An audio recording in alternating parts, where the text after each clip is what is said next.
We are Blackmore. We are Florida. In New York City, everything is big. Giant monuments, long bridges, tall buildings, and big apples, and huge homers. The ball's been flying out of Citi Field. 8 bombs and 2 straight wins for the Fish. So clean them off. The Marlins go for a sweep.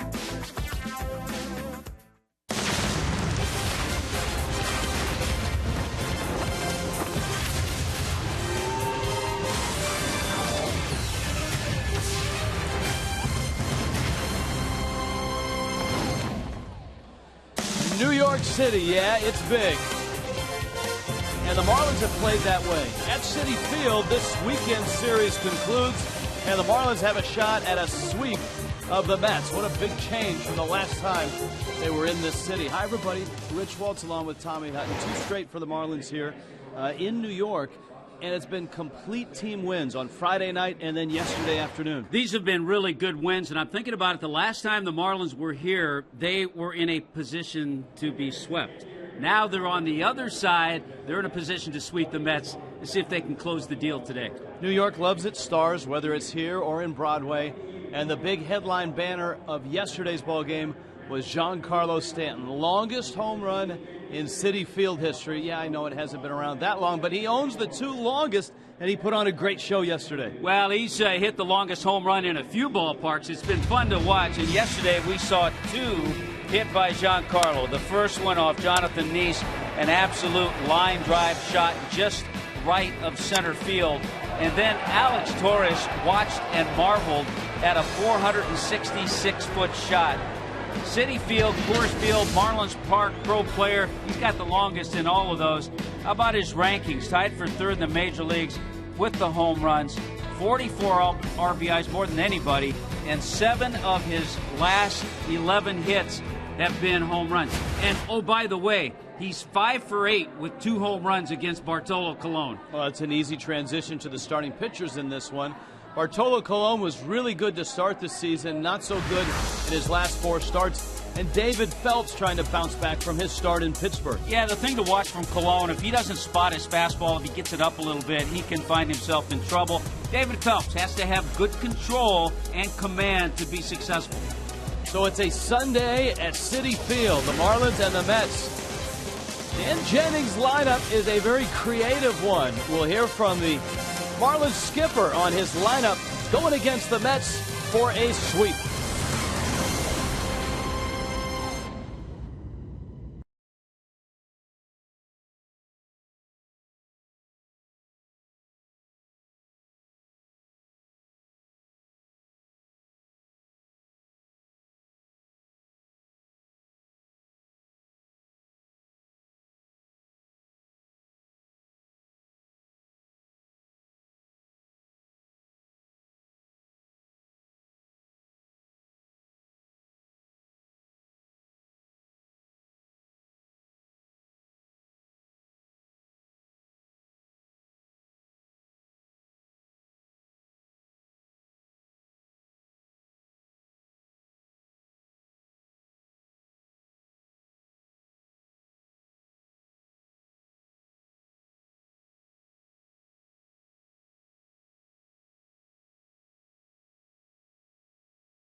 Craig Minervini.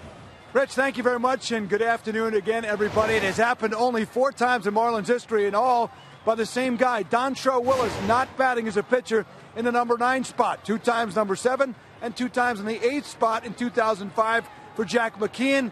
Make it a 5th time in the lineup in Marlins history today. A different reason, though. David Phelps will move from the 9th spot to the 8th spot, the pitcher. Jonathan Solano, the backup hitting catcher, will bat in the number 9 spot. Phelps 1 for 20 in his career as a hitter. We asked manager Dan Jennings why the big switch. Pitcher batting 8th. Hitting the pitcher 8 and Jonathan at 9 is essentially to get a little more meat on the bone for the top of the order when it rolls around. Some bunt situation things as well as some double switch thoughts there. So we'll see how it unfolds. A couple other notes about the lineup. You see Ichiro is going to bat in the number 5 spot. He has good numbers against the crafty Cologne, and also the Marlins wind up going with a couple of lefties in Boer and Ichiro. But then you have Solano moved up to the 6th spot to avoid having the trifecta, and Yelich gives a little more pop to the bottom 3 in the lineup, batting in the 7th spot. You look at the Met lineup, they also have someone light hitting at the bottom of the lineup, obviously with Cologne, and also with Recker, their backup catcher, batting 8th, hitting $161 so far this season. So far, so good in the Big Apple for the Marlins. We'll see if this new lineup, maybe we'll add a tweak and get the fish. A sweep for the first time since 2009 in the Big Apple. Rich and Tommy are set for the call. Next, Fox Sports Florida.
Sports Florida. It's brought to you by Toyota. Let's go places. Like Kaiser University. For more information, go to kaiser.edu. By Auto Nation. Save on over 70,000 vehicles now. Visit AutoNation.com. And by H.H. Gregg. Top brands, low prices, fast delivery. Gregg's got it. Subway stop. City Fields. Bartolo Colon is in the house, and the 42-year-old arrives at the mound, and this is the lineup that he will face. Jam Lexus brings it to you. Miami's lineup has D. Gordon in the leadoff spot, Martin Prado at third, Giancarlo Stanton, a 2-homer day yesterday, Justin Bour, the big home run on Friday against Matt Harvey. Ichiro's in the 5 spot. Now pay attention, kids. Donovan Solano is at short. He's moved up into the 6th spot. Christian Yelich 7th, and David Phelps, the pitcher, hits 8th. Jonathan Solano in the 9 spot and doing the catching. Now there he is. He earlier this month, Bartolo Colon turned 42, so the 42-year-old who is tied for first in the National League with 7 wins, but a lot of that damage early. His first 7 starts, a 6-1 record, an ERA in the 3s. His last 2 starts, Bartolo Colon 0-2 and an ERA over 12. So you always watch for his control and how he spots his fastball. D. Gordon in the box, ready to go. Pinch Penny brings you the first pitch, and it's up. And the count 1-0. Gordon, an 8-game hit streak, continues to lead the free world in hitting and hits. Colon delivers a fastball. Gordon lines it into center field, and it falls for another base hit. And a leadoff hit, 9 straight for D. Gordon. That'll pump that average up a few ticks. Here comes Martin Prado, and here comes the Mets defense. It's brought to you by BMW. Now Terry Collins has made a couple of changes. There's John Mayberry Jr. in left field. Lagares, Granderson filling out the outfield. Tejada and Flores. Tejada's had a nice series. Daniel Murphy, Lucas Duda, and Anthony Recker is behind the plate. Now Martin Prado, who has hit quite well in this ballpark this year. Colon a throw over to first, and Gordon is back in. Prado 4 hits in the series. That run by Colon that Tommy's talking about, where he's hit a rough patch, the Marlins were part of that.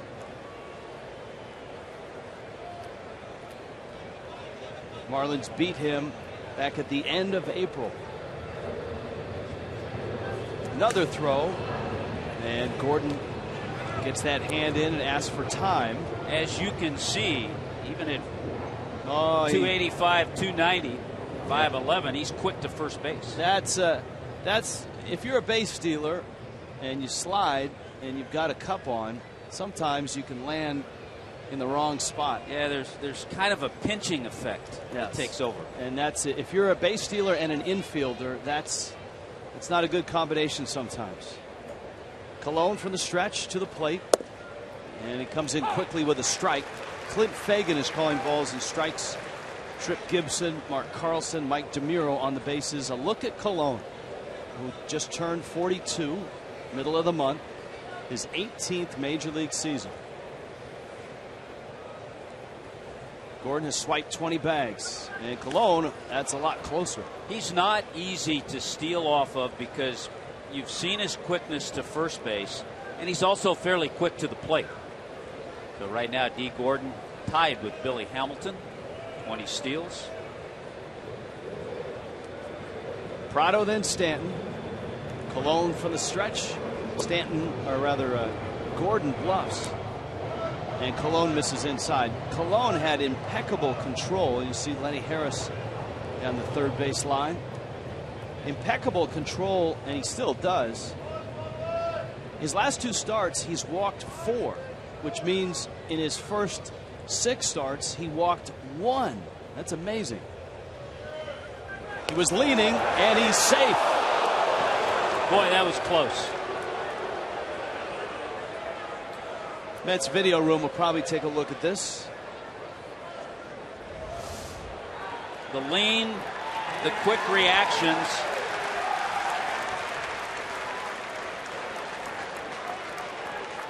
Boy, it's hard to tell if the tag was applied on the shoulder before his hand got to the bag. The Mets are going to challenge, and they decided to do so quite quickly. Remember, the last time the Marlins were here, the Mets had a couple of first-inning challenges that they didn't get, and they lost their challenge for the entire game. Not that it hurt them. They swept the Marlins in that series. Well, obviously, Terry Collins, from his video room, there's the tag's probably on the backside, and the question is, was it applied before D's hand got to the bag?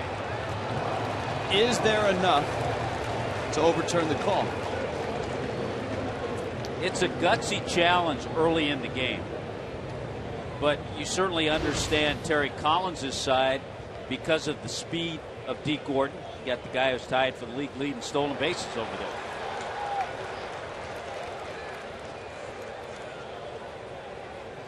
Chrysler bringing you this challenge. Well, they've showed it a couple of times on the Giants screen here at Citi Field. And I don't see one that would overturn the call. And I don't think the crowd has either, because you haven't heard that reaction from the crowd. It'll be interesting to see if the umpires at the command center have a different angle. Terry Collins, Bob Guerin watches. D. Gordon at first. It's taken a while. The Mets very quickly challenged. I think Colon, standing on the mound, has not thrown a pitch at this point. Well, he knows at 42, you just can't waste many. No, you can see him casually flipping the ball. He's looked up at the scoreboard, looks up at the plane, going into LaGuardia.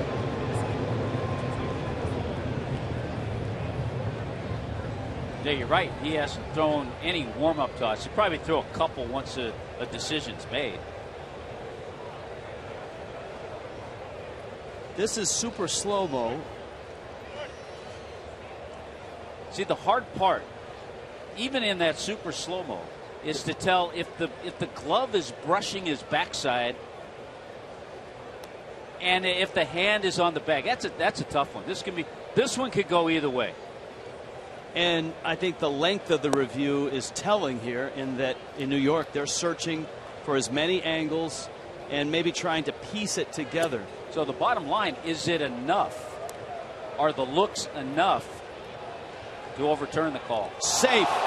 And the Mets lose their challenge for the rest of the game. That's why it was a gutsy call by Collins, because now he doesn't have any challenges the rest of the game. That's the third time the Marlins and the Mets have had this situation where the Mets challenge early, call stands, which means there was not enough evidence to confirm or overturn. Which it kind of looked like to us.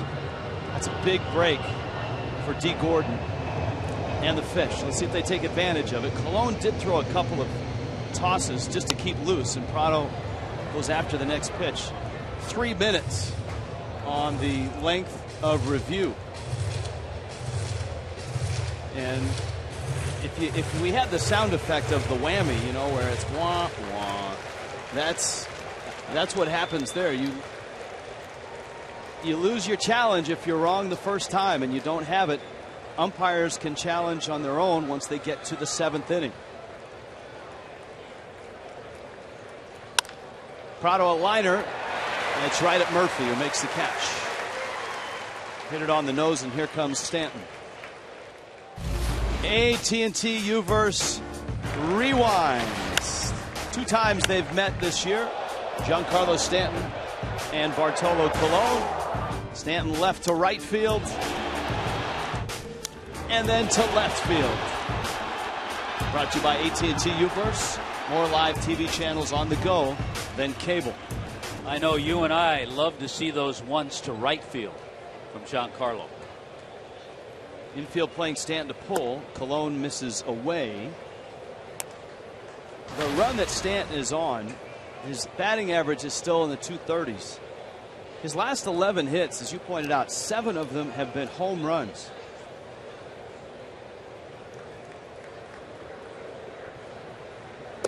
And Colon staying away, breaking ball, 2-0. And there's something right there that tells you Colon knows what Stanton's done against him. You don't see him throw too many breaking balls like that. He'll throw 85, 95% fastballs.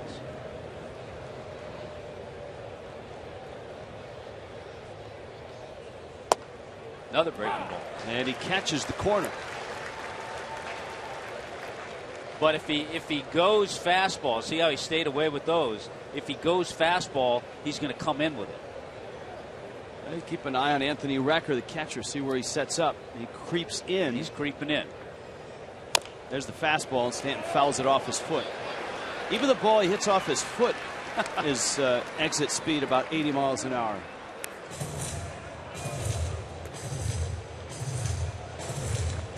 Since almost getting picked off, D. Gordon has been anchored at first, and with Stanton up, he hasn't budged. There's 2 strikes. And we count 2-2. Got Justin Bour on deck. Stanton against Colon.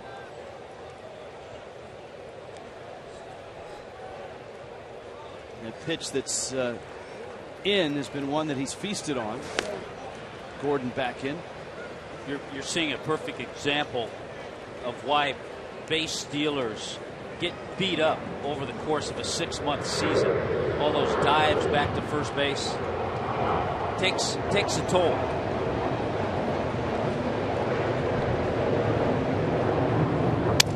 Stan, a broken bat, and a pop-up that's caught by Recker. That almost looked like a defensive swing. He started and couldn't stop it. We've seen him do that a few times when he'll go after a pitch that starts to move inside and then just can't stop. And you talk about getting jammed and tied up. There'll be another AB. Recker with the catch. Well, now the likelihood that D. Gordon is on the move rises dramatically. Justin Bour climbs into the box. Bour on a nice run. The home run on Friday night. An enormous one coming against Matt Harvey. Change up on the outside corner. And it's 0-1. Actually, well off the plate. Bour with a quick visit with Clint Fagan, the home plate umpire. And he goes back to work. I'll bet you we've seen more off-speed stuff from Bartolo Colon here in the first inning than at times he throws in an entire game. Yeah, he's a fastball guy. 0-2 coming to Bour. Gordon hasn't budged at first. And Bour pops this one foul and out of play. I think you take a chance now with the count 0-2 if you're D. Gordon. 2 outs, 0-2 count. Give it a shot, try to get in scoring position.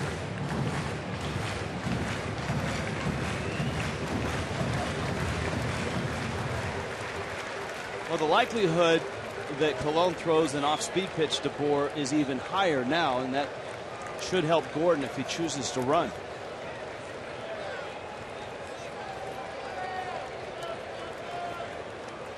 Not running, and it's out, and the count to 1-2. Ichiro's on deck. If you just joined us, Miami's lineup creative with Ichiro in the 5 spot and the pitcher David Phelps hitting 8th.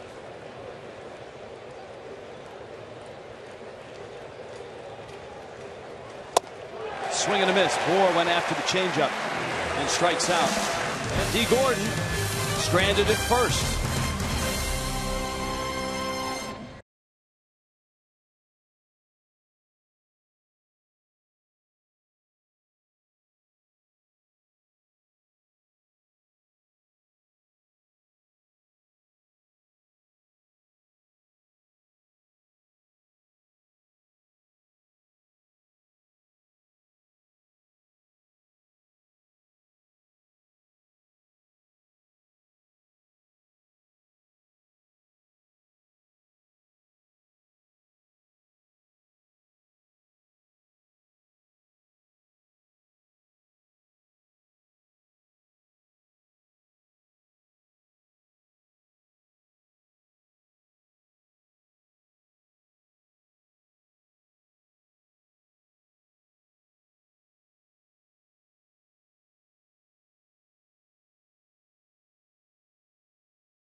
The Mets have lost their challenge for the rest of the day.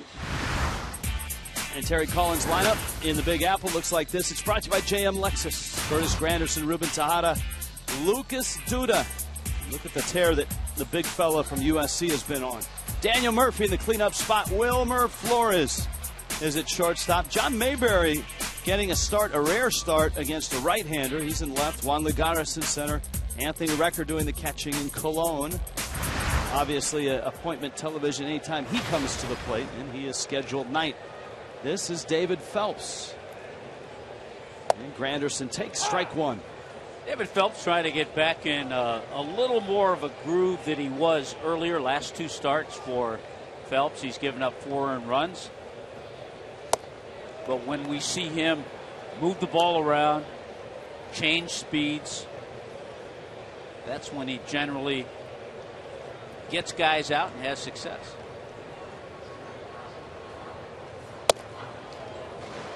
Sometimes he can bring that fastball back to the black of the plate. And you see the last two in Pittsburgh against Arizona. 4 runs in 11 combined innings. Granderson to right. Stanton at the track. Has room and makes the catch. These new dimensions certainly suit Curtis Granderson, don't they? Except that time.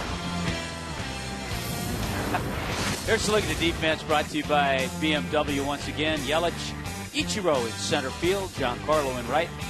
Prado, Donovan Solano, D. Gordon, Justin Bohr, and Jonathan Solano. So the Solano brothers in the lineup this afternoon. Attack of the Solanos from Miami in New York. Here's Ruben Tejada. Lucas Duda, Daniel Murphy behind him in this Mets lineup. It's a Mets lineup that yesterday banged out 9 hits and 5 runs. Tejada had a big hit. The 3-run double in the 4th. He finished with those 3 RBIs on a hot Prado across the diamond in time. And Tejada is out. David Phelps has the first 2 outs of this first inning. Somehow Martin Prado just continues to make it look pretty easy down there. Prado on the year, just 3 errors. We've talked about the #1 defense in the National League. The Marlins have committed just 19.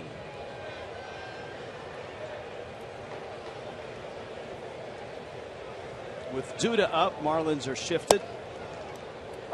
And a strike taken. Lucas Duda, RBI double.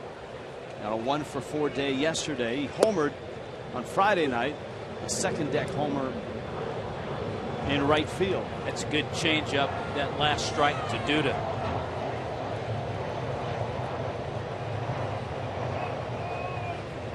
Good pace, too, by David Phelps out there. Always appreciated by the defense, especially in a day game. Phelps really found a nice groove as a starter after opening the season in the bullpen. Even though he's had the 2 starts where he's given up 4 runs in each. As a starter on whole, 8 starts, an ERA of under 3. 2.87, and in 2 starts against the Mets, a total of 3 runs allowed.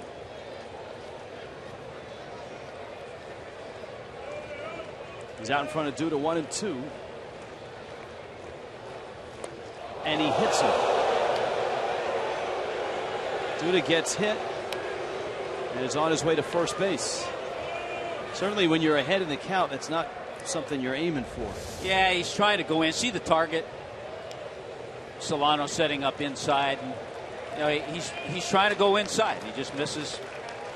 And when you're a hitter and that pitch is in that area, it's a tough one to get out of the way of. And you're a big guy like Duda. Really, not too many places to go.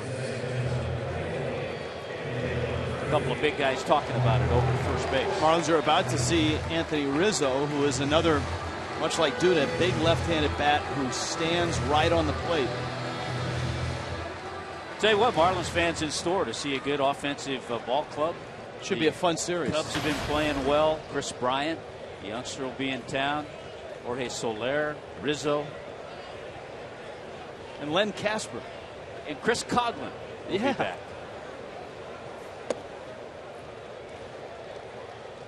Pitch misses into Daniel Murphy. Murphy a 1 Len for will be 8. happy, by the way, you mentioned him with those hitters. Oh yeah, well, I mean, you're talking about who we're excited to see. I'm excited to see Len.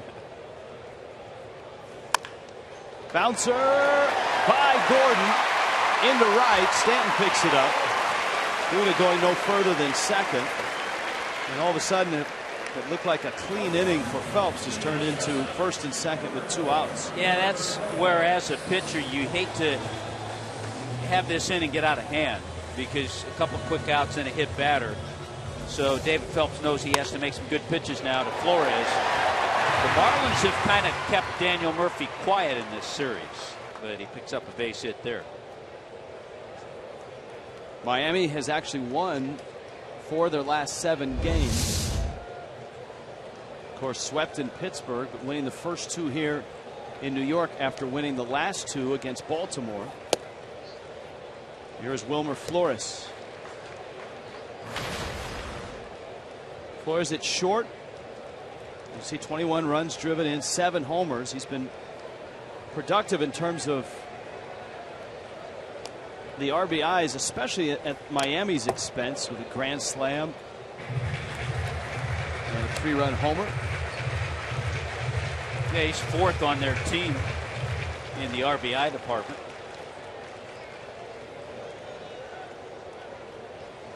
Early in the year, it was who was going to play short. Would it be Tejada? Would it be Flores? And now they're both in the lineup after Eric Campbell didn't hit enough to stay in. Tejada's been at third base in the absence of David Wright. Yeah, the struggles of Campbell and the continued back issues of David Wright, their captain.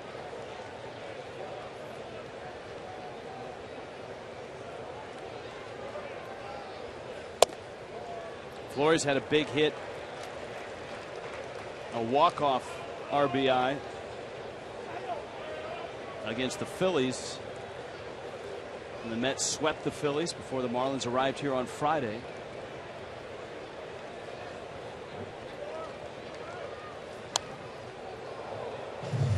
Fouls it back. It's 2-2.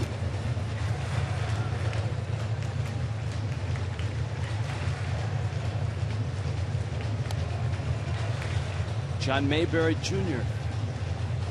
is on deck. Of course, Flores had that big game, 2-homer game last year against the Marlins last September.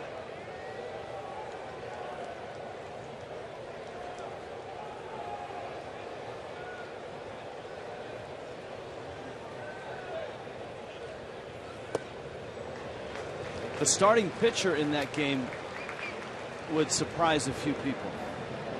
Yeah, and I think Flores hit both of his home runs against the starter, Brad Penny.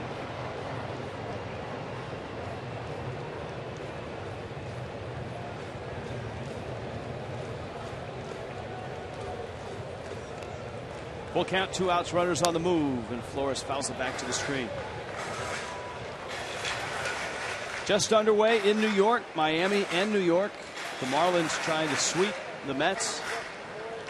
The Mets swept the Marlins here early in the season. Miami's played 2 nice ball games, getting a spark on Friday, and then yesterday with 4 home runs, 2 of them off the bat of Giancarlo Stanton. 3-2 again, and Wilmer Flores won't go away, extending Phelps now to 19 pitches here in the first inning. You know, what's interesting, we talked about that ball game yesterday, and a lot of the players were talking about the wind and the swirling of the wind, and the Marlins with 4 home runs. Yet the Mets didn't homer, so it was both sides. The wind was going that way, both sides. Tough to play the outfield yesterday. Duda and Murphy will be moving again. Another 3-2. Ground ball hit hard and right through the legs of Bohr. Picked up by Stanton. And the Mets have a run. Justin Bour did not get the tailgate down in time. And it will be an error on Miami's first baseman. First error that Justin Bour has made, and I think he would do this over again. Instead of giving a backhand, just get down and try to block it, because the ball was hit hard, but he had plenty of time. And he was in front of it, but he went with his glove with the backhand, and he's charged with his first error. No RBI. The hit batter, remember, with 2 outs and 2 strikes, ends up scoring. And here is Mayberry, who is hitting a robust 152 with a homer and 5 runs driven in. It's amazing how this whole inning has unfolded, because look at 21 pitches now, 2 for David Phelps.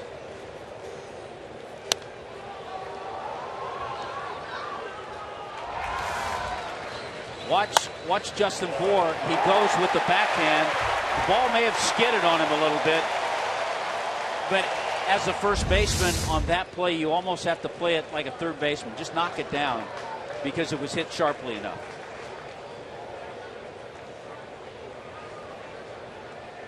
Mets at the corners, Murphy at third, Flores at first. And Phelps misses away. Mayberry, a Major League veteran, 31, the son of the former left-handed slugger. He played a long time in the big leagues.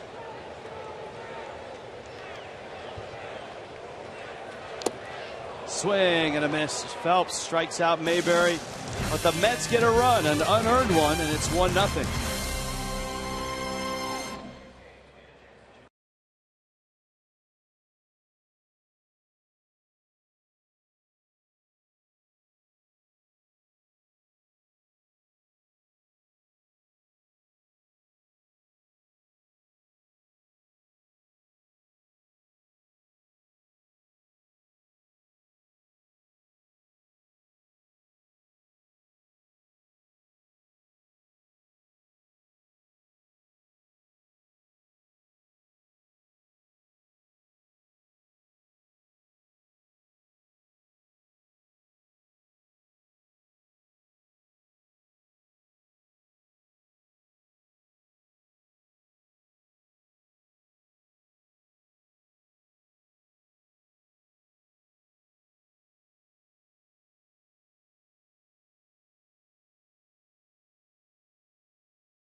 United States Armed Forces on ships at sea and stationed around the world. Rich Waltz along with Tommy Hutton and Craig Minervini here on Fox Sports Florida. Marlins and Mets on this Sunday. First of all, thanks for all that you do. And as they would say in New York, how you doing? Fastball is up. The Marlins and the Mets in the National League East have had very different seasons. Ichiro Suzuki, Donovan Solano, Christian Yelich. Fastball in from Bartolo Colon. Ichiro and Colon, lots of battles in the American League. 27 of 93 is Ichiro. It's a 290 clip with 3 homers. And he lines one into center field. That's a base hit. And so Ichiro continues to climb up the hits chart. Ties him with a pretty good shortstop.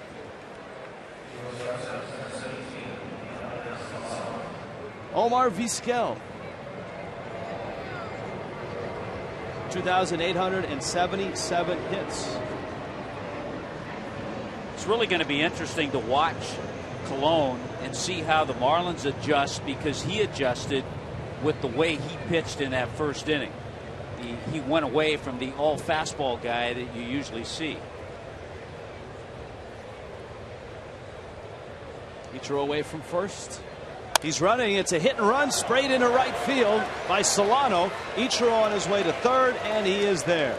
Love it. Talked about it the other night with Donovan Solano, who has really nice bat control. He's a perfect guy, a good formula for hit and run. Dan Jennings puts it on. Donovan comes through with Ichiro on the move, second baseman covering. Huge opening over on that right side. I'll tell you, the other part of the formula that's overlooked is a pitcher that throws strikes. And Colon, as we noted, has walked only 5, and this is his 11th start. Great point. If you have a pitcher that's not around the strike zone, it's hard to put that play on. Now Yelich is up, and that's really when Dan Jennings put his lineup onto the card. This is what he envisioned.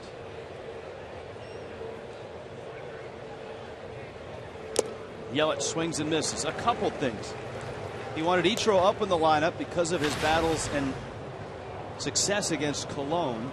He wanted Donovan Solano behind Ichiro because of his ability to hit and run. And then he wanted Yelich behind those two because of the pop that he's got in his bat. The pitcher is on deck. And Yelich, a one-hopper, diving stop by Flores, gets it out there, and that's it. There'll be an RBI for Yelich. Ichiro scores. Miami has tied the ball game. Just like that, it's 1-1. And just like that, the Cubs are coming. On Monday, it's all-you-can-eat seats. KM beef, Frank's, peanuts, popcorn, nachos, Pepsis, and Aquafina for just $30. All first responders with ID receive complimentary tickets on South Florida Heroes Mondays, presented by Outback. Marlins and Cubs tomorrow night. Now with the pitcher 8th and Yelich at first with 1 out, perfect spot to drop down a bunt. And Phelps squares. Yelich good speed. Colon misses down low. Boy, that ball was stung by Christian Yelich, continuing to have good ABs. Just a terrific pick by Wilmer Flores, his shortstop.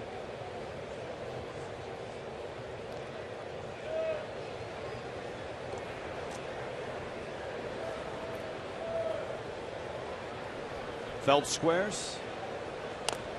Drops it down. The throw is down to second. Out there, but not out there. Murphy comes off the bag to get the throw. Yelich is erased. An athletic play by Anthony Recker, the Mets catcher. I tell you what, there are a lot of catchers who don't make this play, don't try this play. With the speed of Yelich, Recker on the move made a really nice throw to second to get the lead runner. A good stretch there by Flores. But Phelps able to get to first base on a throw that was a little wide, but good play by Anthony Recker. Now Jonathan Solano.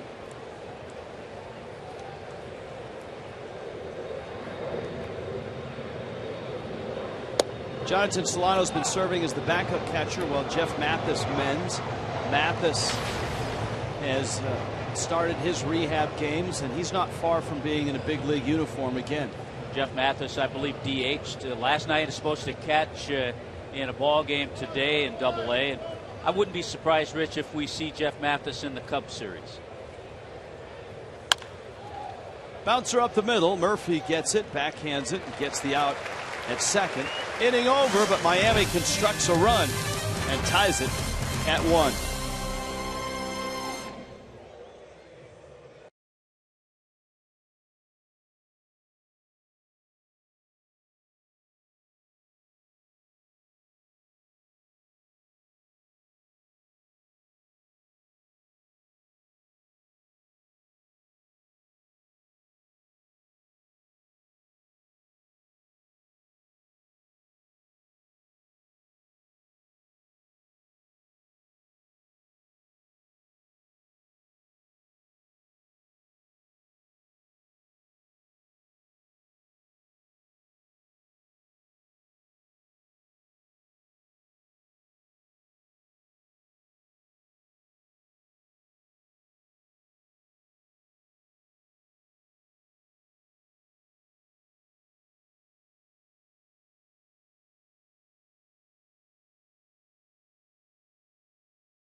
Fantastic All-Star Photo Contest.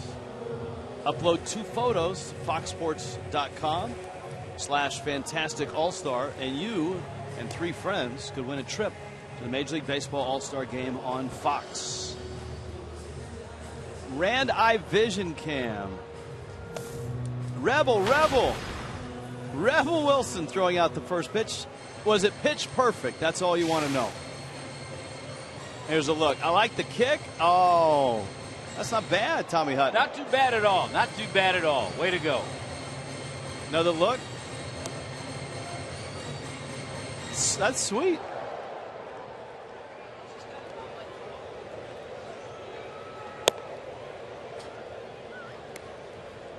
Never know who you're going to find throwing out a first pitch here in New York.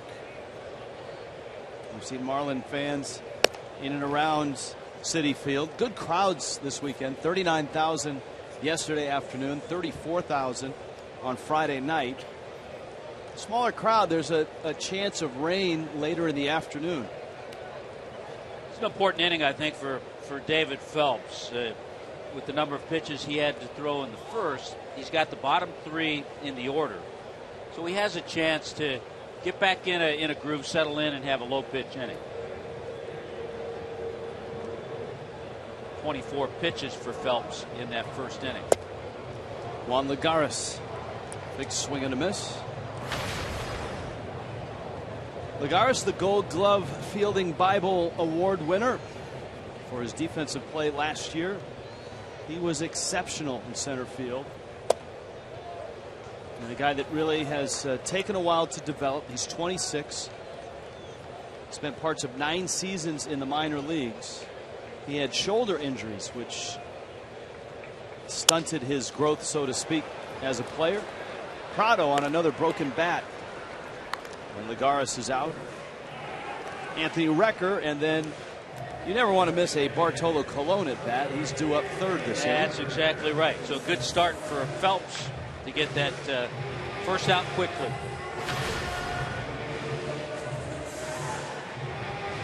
The other thing that Phelps has added to the rotation, Rich, 6 of his last 7 starts, he's gone 6 or more innings. So anytime you do that, get into the 7th inning at times, you're certainly going to help that bullpen. Which in our conversation with Dan Jennings should be in pretty good shape today.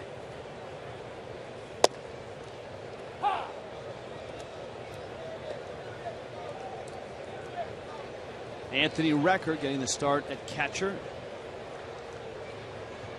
Kevin Plawecki has been behind the plate the first 2 games of the series.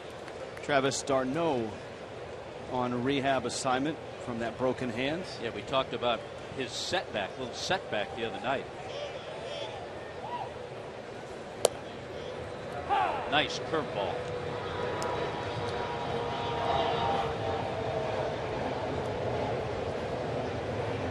Count 1-2. As always on a Sunday, full schedule and lots of late action. A lot of teams are out on that West Coast. Marlins will keep an eye on the Cubs. Kansas City and the Cubs rained out yesterday, and that affects the pitching rotation for the Cubs in the series starting tomorrow night.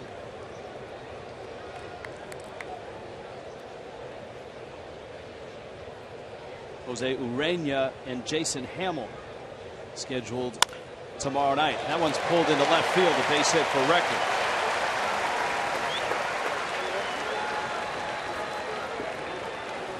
And so here comes Colon, and in a position where he probably will be trying to bunt to sacrifice Recker to second. His long career, most of it spent in the American League. This is his 18th big league season and just his 3rd in the National League. So not an accomplished hitter, but so much fun to watch hit, whether it's his shirt coming out, his helmet coming off, his 300 pounds lumbering down the line. Tries to bunt and misses. Remember in Little League, at one time they had helmets that actually had chin straps on them, which for Colon might help. You know, when he signed, you saw that note when he signed in 1993 out of the Dominican. He signed along with another friend of his, a Dominican, Julian Tavares. The two of them signed for, I think, $2,500 by the Cleveland Indians. Who knew? Who knew that a guy that would win a Cy Young Award and then pitch for so long? Right now he's just trying to bunt, keep the helmet on, and keep the shirt tucked in. Not having a lot of success with that shirt. And Phelps throws one to the screen. And that's the last thing you want to do. For David Phelps, a couple of mistakes. Hitting Lucas Duda with 2 outs and 2 strikes and nobody on in the first. And the Mets ended up making him pay for it with a run. And here, a wild pitch with Colon at the plate, just trying to bunt. Yeah, they're not real big things, but sometimes they can multiply into big things when they happen. And we saw what happened in the first inning. Tell you what they've multiplied into. More pitches. A lot more pitches in that first inning than he really should have had to throw. And Colon lines one into center field. That's a base hit, and it gets by Ichiro. It goes to the wall. Colon arrives at second base. And the Mets have a 2-1 lead. And everybody here in New York not only can't believe it, but absolutely loves it.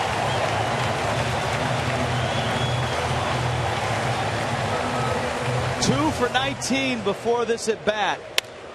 Out over the plate. It's his third RBI. Phelps can't believe it. Bartolo Colon absolutely crushed this ball, and with Ichiro playing him over into right center, it gets by him, and Colon, I want to say, cruises in with a 2-base hit. I don't think he was thinking triple about that point in time. Second career double for Colon, but again, for Phelps, hurt by Colon. He had Duda to 2 strikes and hit him. Well, and you think before the wild pitch, he's trying to give you an out by sacrificing.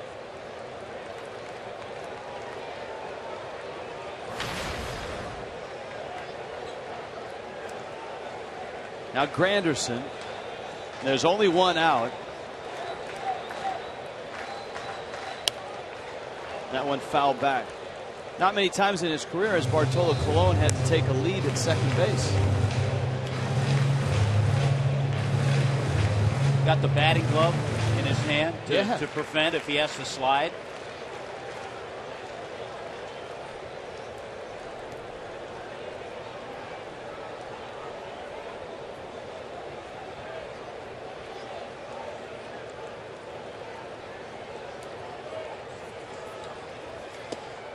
Phelps misses away. 2-2.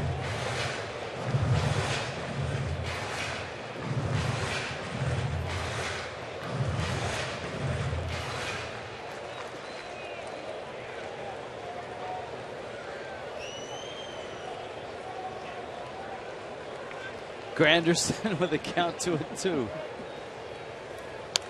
it's fouled back. There's something about subliminal advertising.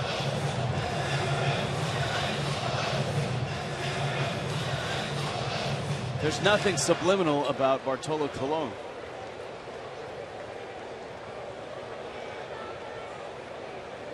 A big double by Colon has given the Mets a 2-1 lead.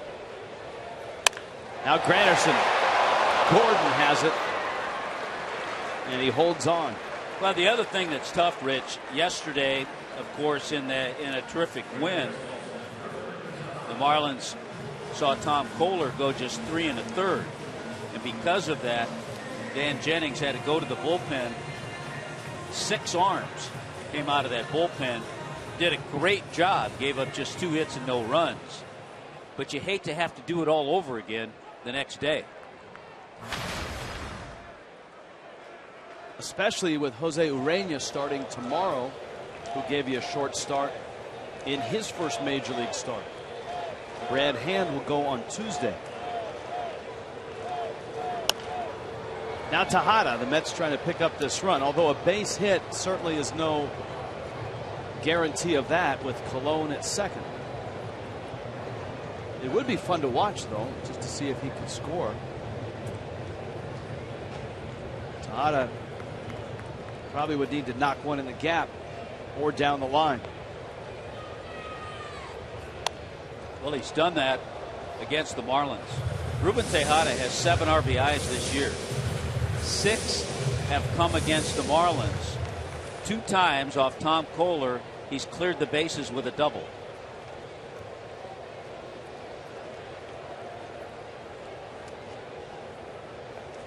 This is certainly the guy that David Phelps wants to get. He doesn't want to have to deal with Duda.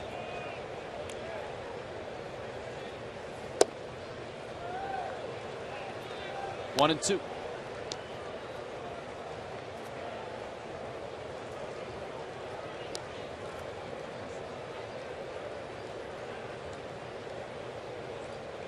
You know, watching Colon evolve as a hitter, had he been in the National League for 18 years, I'll bet you he'd be a guy that you would say not a bad hitter for a pitcher. I agree with you. Because the more you see him, the better he gets. Phelps started his delivery. Heads up base running, not to get doubled off on that line drive by Granderson. True, but I don't think had he wanted to run, I don't think he had been able to get started yet. 1-2.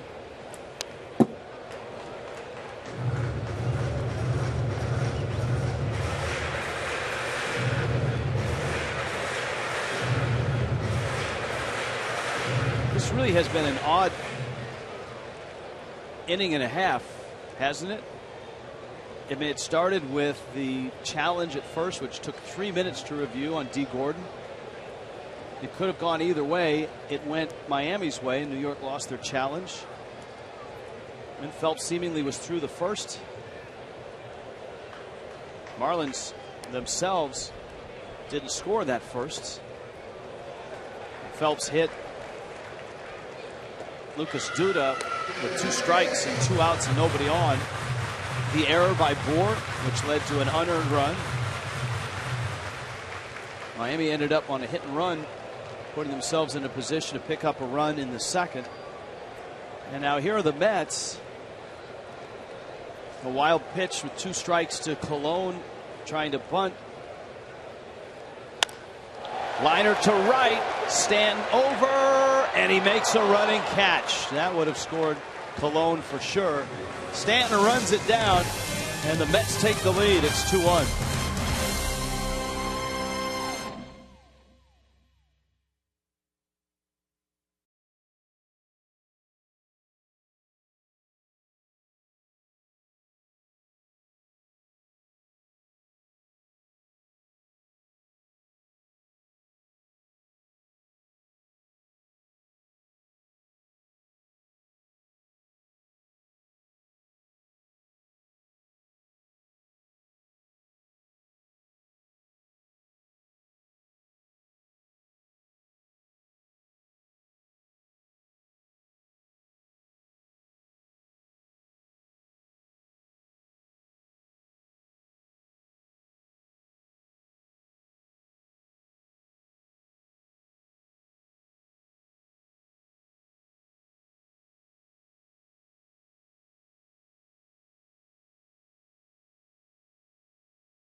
The clubhouse. Bartolo Colon is back on the mound.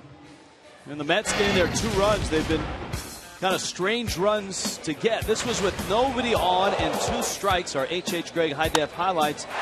Hitting Duda, which started the inning. The Mets got a run there. Then in the second, with a runner at first and Bartolo Colon at the plate trying to bunt.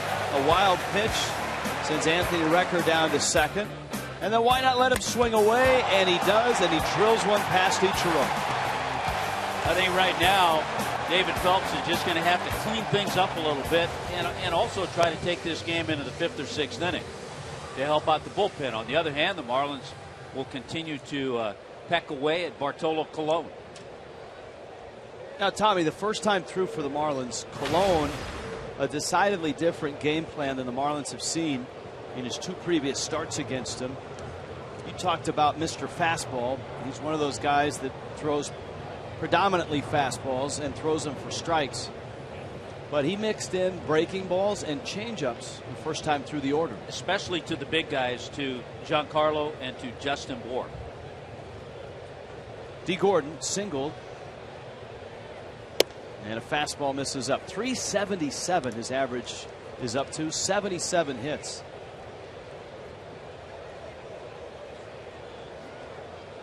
Prince Fielder opened the day at 361 in the American League. And Gordon flares one into left. Mayberry in, and he dives and makes the catch.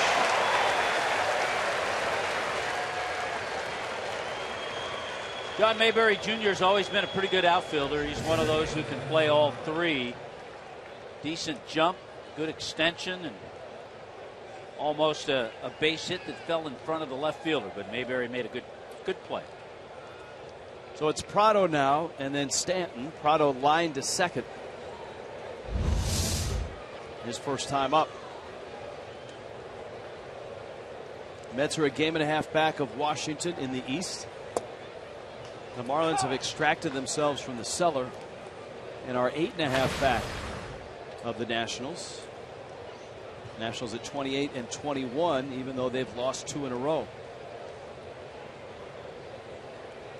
Nationals in Cincinnati trying to keep from losing another one to the Reds today. Prado's out.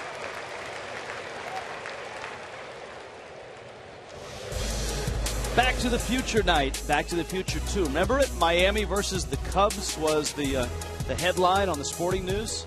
It's a World Series preview. Well, the Marlins will try to rewrite the future on Tuesday night at 7:10. Cubs and Marlins. It's a social media night. You go to the social media package at marlins.com/special events. You get a game ticket. Stanton, fly ball, right field. Granderson is there. Marlins.com/special events for the Tuesday night. That's a quick inning for Miami.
Solano, and backup catcher for the Marlins back when he was about 15 or 16. Jonathan Solano was a second baseman, he told me, back in Colombia.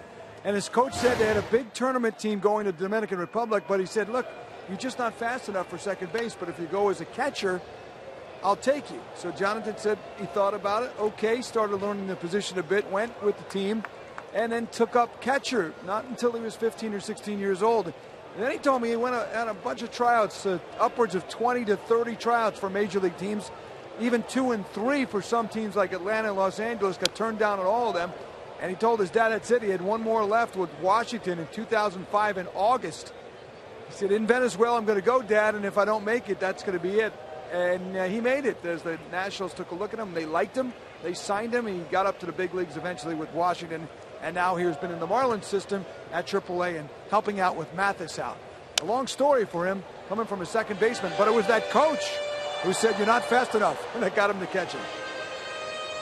Yeah, the odds of getting not only to the big leagues, but getting there with his brother are pretty slim. That's a nice story, though. It's a nice story.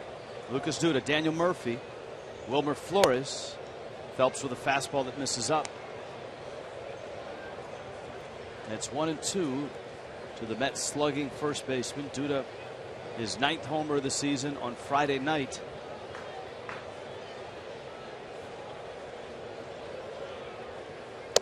I would say if you took a poll of major league catchers, most of them were not catchers in Little League. Buster Posey wasn't, right? Probably moved on. JT Realmuto wasn't. A lot of scouts will look for a very athletic infielder, preferably a middle infielder, who maybe doesn't have the range. And Realmuto, the same type guy. He was a shortstop in high school, did some catching. As was Posey. That's strike 3 called. Nice changeup. Phelps catches the corner and catches Duda looking. Kind of froze Lucas Duda with a good pitch. He looked like he flinched. He thought the pitch was going to stay inside. And there it is. Just caught the inside corner. Nicely done by Phelps.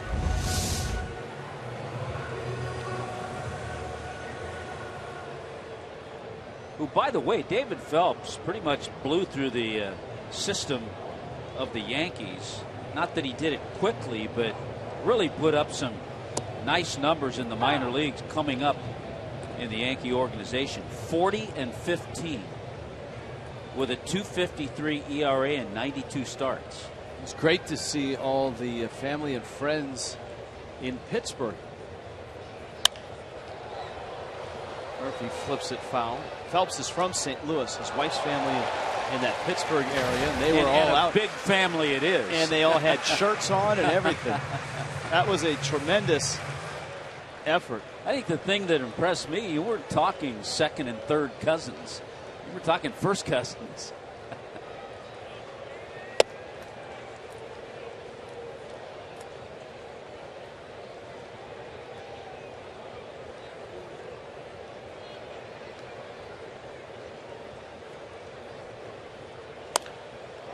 That one is pulled foul. So probably a few distractions. I know it's tough for any player when you don't get to an area where there's a lot of family. But once a year, as the case with the Marlins going into Pittsburgh, not easy. You try to do best you can to focus.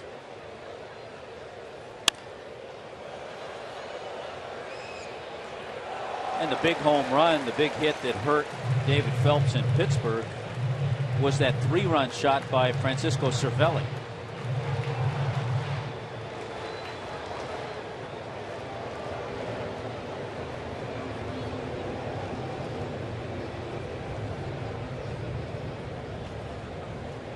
One, two.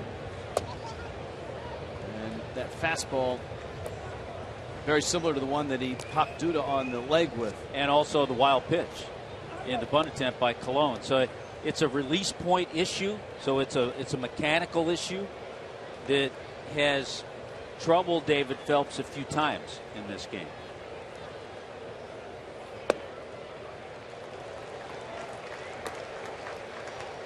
Full count, 3-2.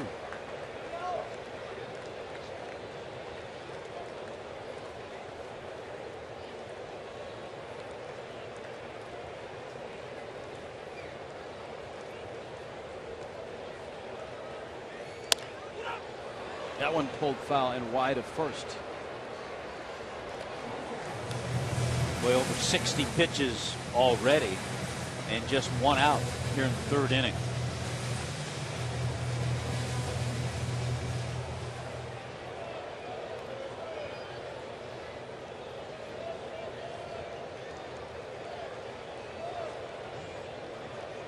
Another 3-2. And another foul ball. Just to put a cap on Craig's nice tail on Jonathan Solano. When he went to that tryout camp in Venezuela, he crossed the border in an onion truck. And so his nickname coming up in the Nationals organization was Onion.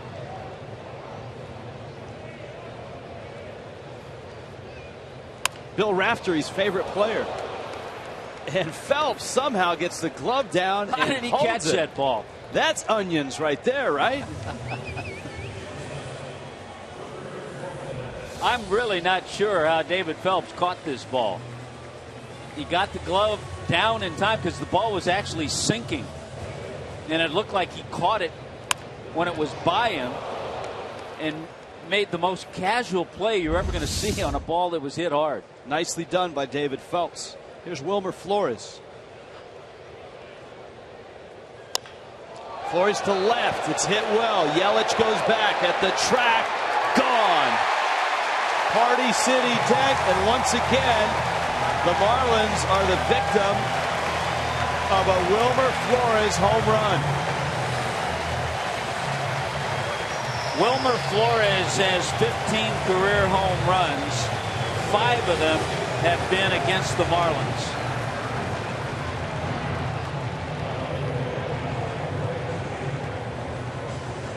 We've seen a few good curveballs from David Phelps, and we've seen a few rollers.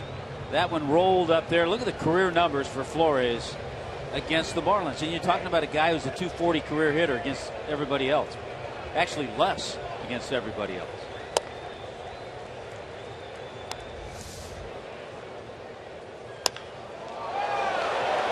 Not as bad as some earlier, but it was middle of the plate. He was able to keep it down.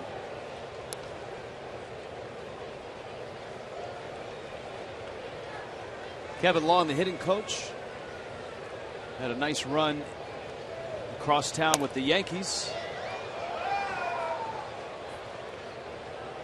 Counts 1-2.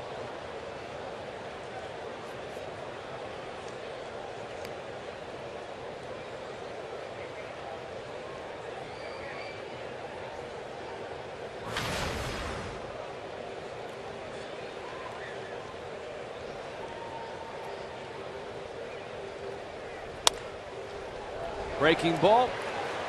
Donovan Solano gets the out at first.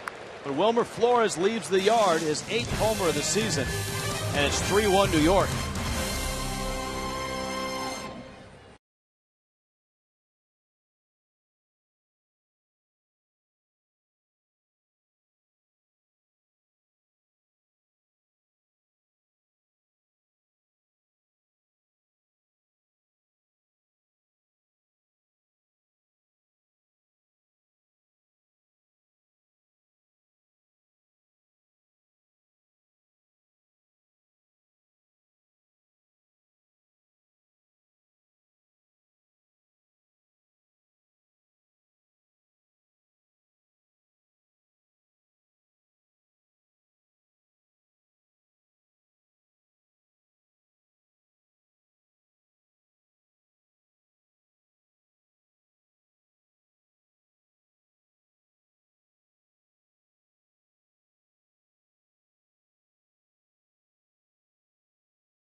This copyrighted telecast presented by the authority of the Marlins may not be reproduced or retransmitted in any form, and the accounts and descriptions of this game may not be disseminated without the express written consent of the Marlins. Justin Bour, Ichiro, Donovan Solano against Bartolo Colon in the fourth. And Colon, who gave up a hit to D. Gordon in the first and a couple of hits to Ichiro and Donovan Solano, has got a 3-1 lead. And a changeup to Bour. It was a changeup that got Bour in the first. Justin Bour from the Washington, D.C. area. Pops is here. We saw him when the Marlins were in D.C. to see the Nationals. High fly ball. Mayberry is back in there, and he makes the catch. You know, he didn't hit that well, just got under it, and it still almost took Mayberry to the warning track. So if there's an area where the ball is carrying best, we certainly saw it last night. It's into left field, left center. Here's Ichiro, who lined one into center field his last time up.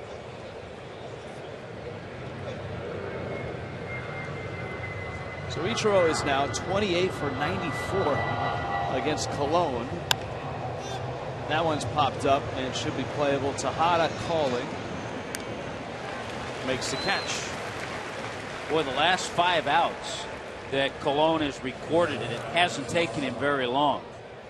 Yeah, he used just 5 pitches to get 3 outs in the third.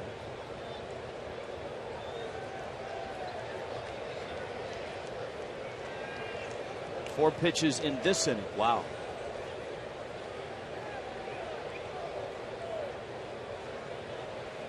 On the other side of that, 69 pitches so far for David Phelps. And because Colon's been so quick the last 2 innings he's worked, that has forced Phelps out there without a whole lot of time to regroup on the bench.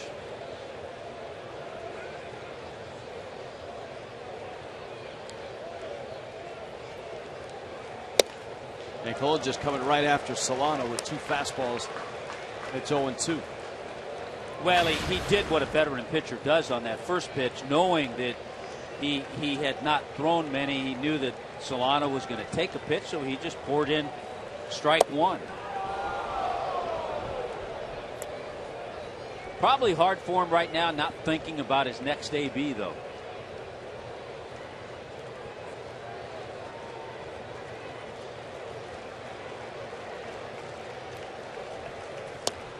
Solano swings and misses. Colon all of a sudden has snapped back to April form.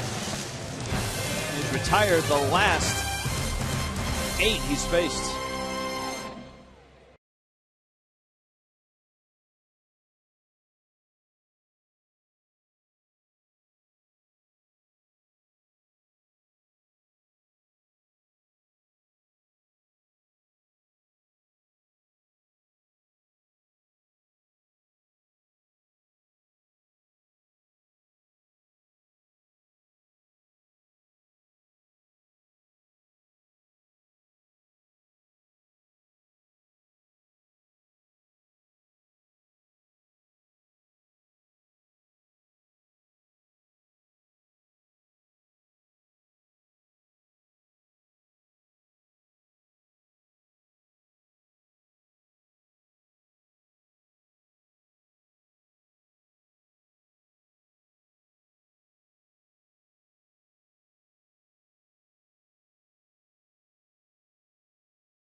South Florida Chevy dealers today.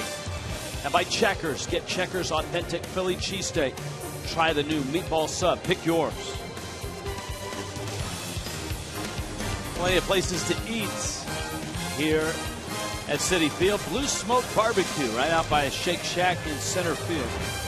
Really nice food court behind the giant scoreboard in center field. David Phelps back to work. Juan Lagares for the Mets. Anthony Recker, Bartolo Colon.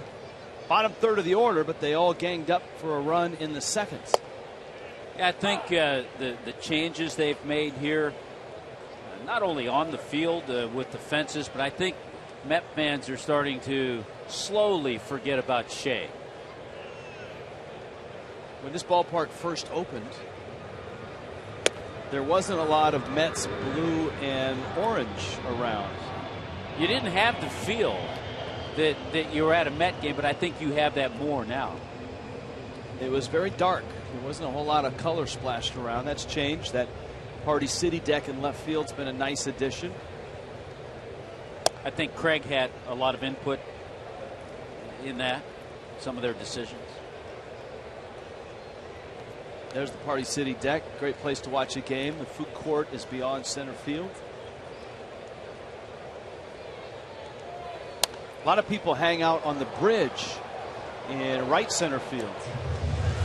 Ike Davis hung out there with a couple of long home runs. Ike Davis did hit a couple of long home runs out there on the bridge. Actually, I think he has the longest home runs here as a Met player.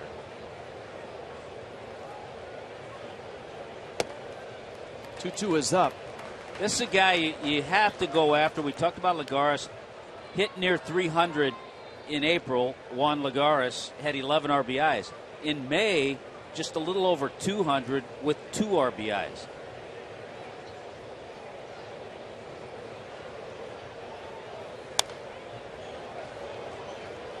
Count stays full at 3-2. Cincinnati has the first run against Washington. Bottom of the 5th. Reds 1-0 over the Nationals.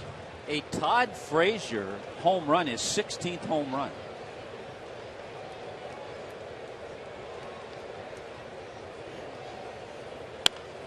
Think of the third baseman in that division. Matt Carpenter in St. Louis, Chris Bryant in Chicago, Frazier in Cincinnati, Jung Ho Kang. There you go. Or Josh Harrison, whoever's at third. Yeah. For the Pirates. They've got a couple of choices, both good ones. And by the way, Bryce Harper is in the lineup. He had to sit out. He didn't play last night for Washington. Had a little stiffness in his back. But he is in the lineup today. I'll tell you another guy that around baseball has been hot, and the Marlins will see him. Nolan Arenado hit his 12th home run, third baseman for the Rockies.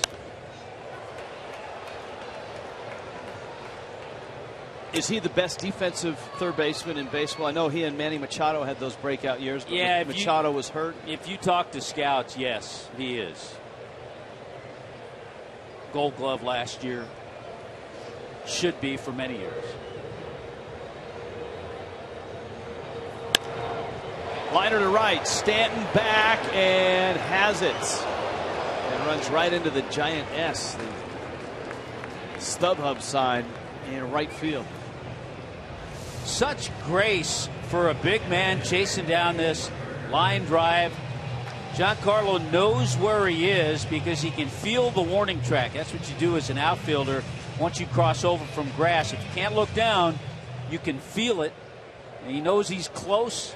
He hangs on and makes the grab. Very nice. That's not a That's word. not easy. It's not a word either that you associate with the guy that hits the ball harder and farther than anybody in the game, and that's grace. With those football skills, the wide receiver corner skills. Boy, over the last couple of weeks, too, he's made some really nice catches. This is Recker. His single set the whole Bartolo Colon sequence in motion.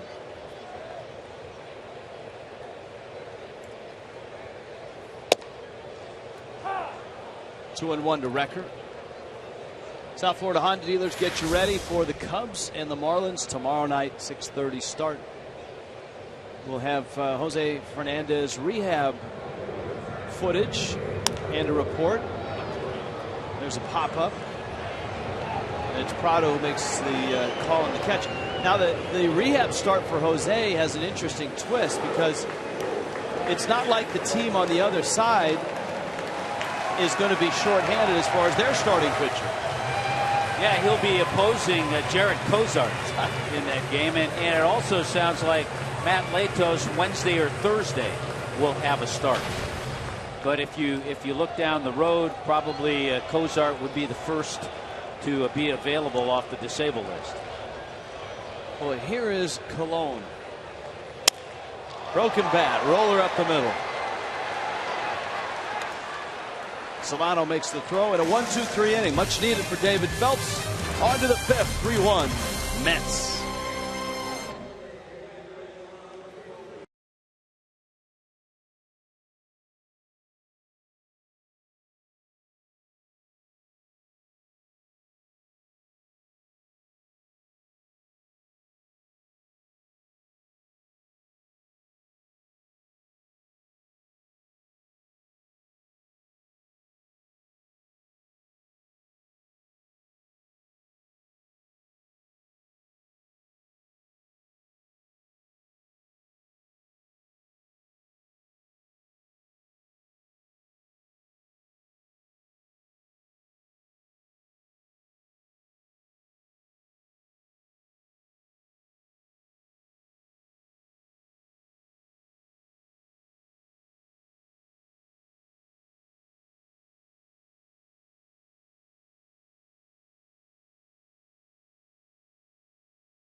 How about that?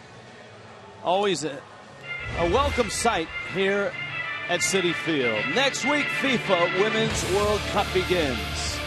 U.S. Women's National Team take on the best teams in the world in search of their third World Cup championship. The only place you can see the 2015 FIFA Women's World Cup is on Fox and Fox Sports 1. It begins next Saturday.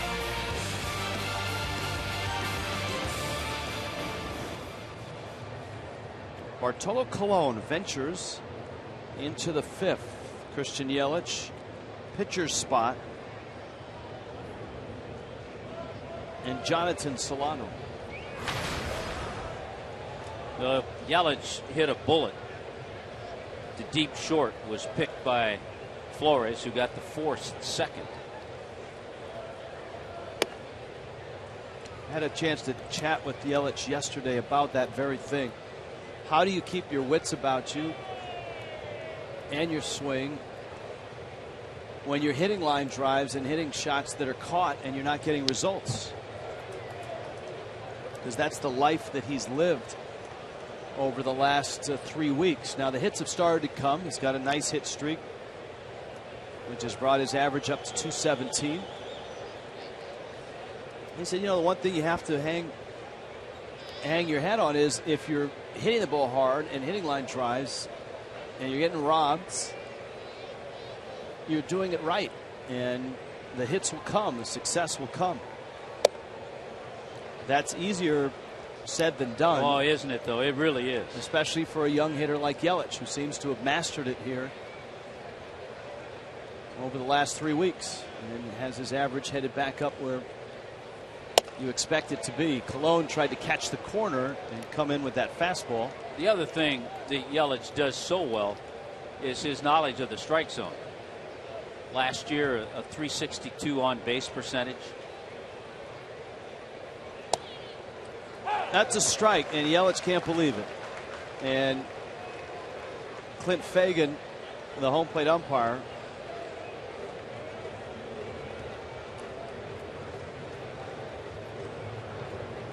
and so that's pitch number 5, and it looks like it was out. Yelich clobbers it into right center field. That's a base hit. With his speed, he'll head for second. Racing for second. Yelich is there. Oh, that's nice to watch. He's got such fluid motion when he runs. As soon as he came out of the box, he knew where that ball was. He was thinking double. Got to pitch up. That's where Colon gets in trouble. And Yelich, even though the ball was cut off by Granderson in right, he was thinking double right there.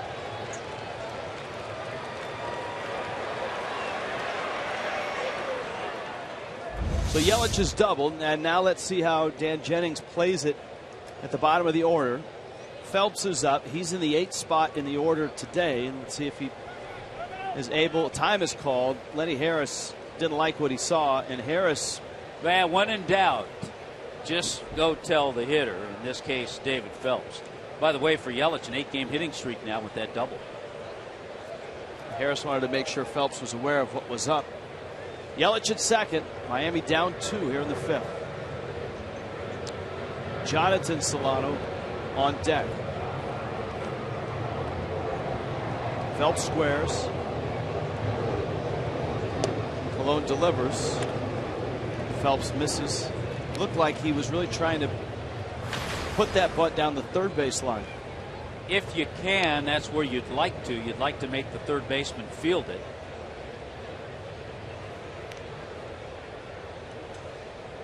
Due to the first baseman creeping in, Tejada holds his ground at third.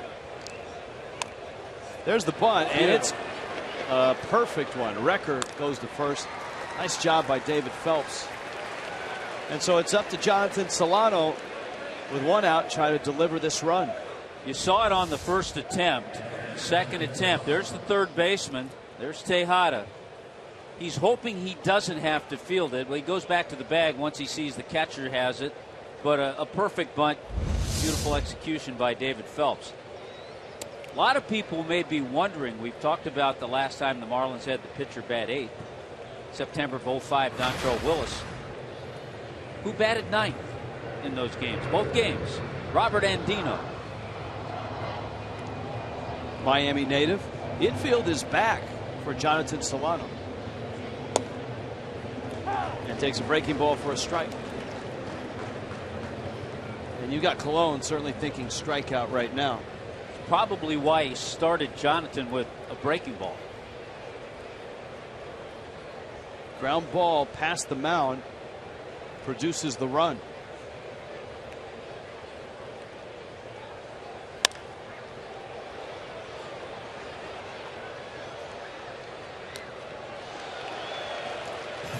Well, Colon has him where he wants him, a 0-2 count. Let's see if Jonathan can just try to make contact.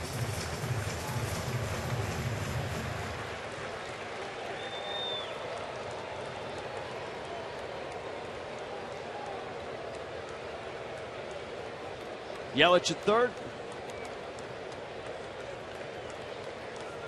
High fastball, and it runs in. Colon, one of those guys that has a hard time throwing anything straight. It cuts, it runs in.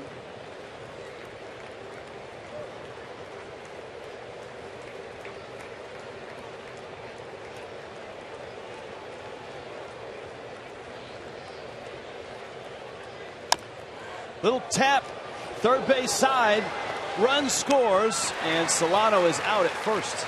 Great job. That's all he needed to do, and even tougher once he got in the hole 0-2.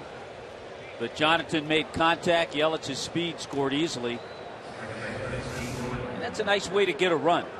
Both Marlin runs have come on ground ball outs.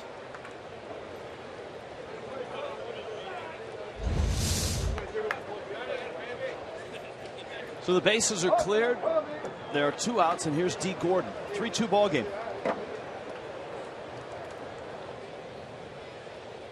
Gordon extended his hit streak to 9 with a single in the first was robbed of a hit on a diving catch by Mayberry in left his next time up.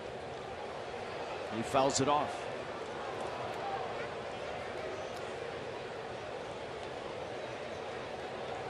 At the outset of the telecast, we talked about Dan Jennings and his lineup change. And you look at where the 2 runs have come from. It's come from the bottom of the order. And that lineup, starting with the Ichiro hit in the 5 spot in the second. Yelich driving in the run with a ground ball out to Phelps in the 8 spot, pushing Yelich to third with a sacrifice bunt. Yelich had doubled. And then Jonathan Solano scores him. Gordon pulls a ground ball into right field. My goodness. He just can't stop hitting. He is 2 for 3 in this ball game.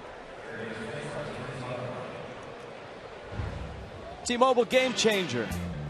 In this day and age, you have pitchers that'll make 32 starts and maybe get 20 decisions.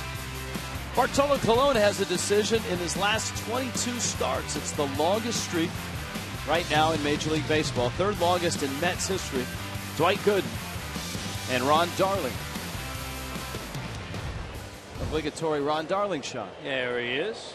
Always nice to chat with Ron. We've missed Keith Hernandez. Keith had a little shoulder surgery, so he's temporarily on the DL. Not for long. Not for long, no. Remember, Gordon was almost picked off in the first and then didn't budge after that. Let's see if he runs here with 2 outs. You would expect him to. Lenny Harris's first week as the third base coach in the big leagues. He did coach third in the minor leagues.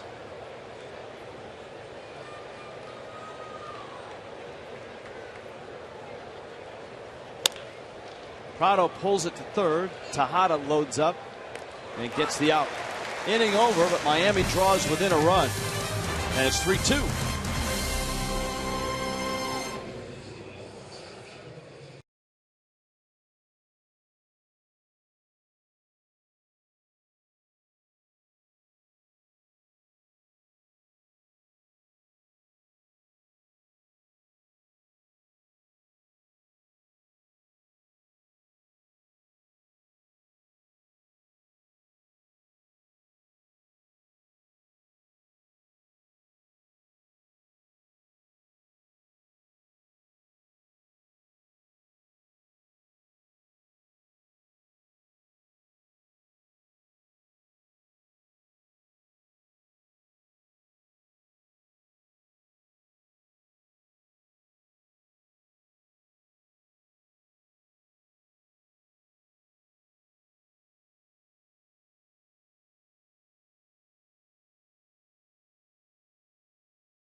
On this date, Ed Kranepool made his Major League debut. Wait a minute. 1964? Was there a designated hitter in 1964? No, there wasn't. 73 was the first year.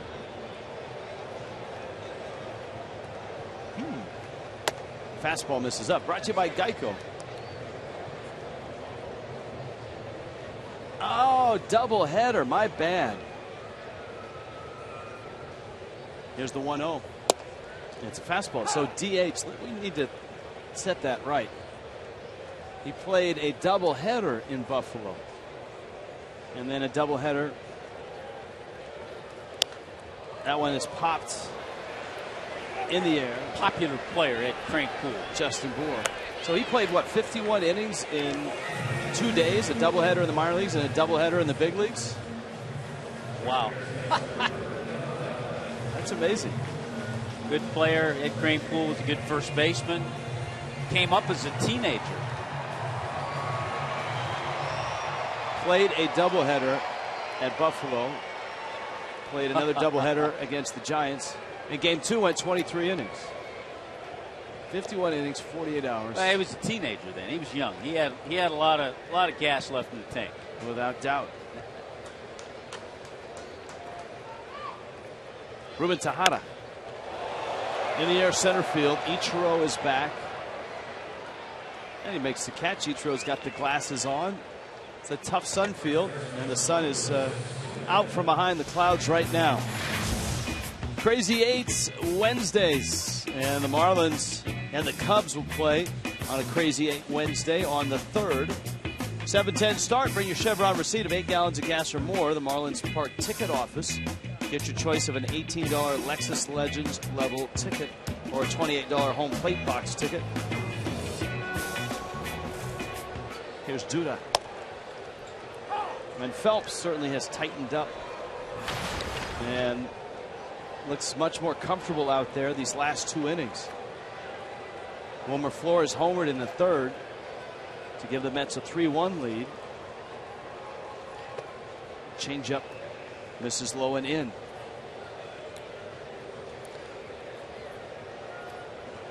There's a good barometer of that. Just 16 pitches in the 4th. He's got 2 outs. And pitch number 7 in the bottom of the 5th.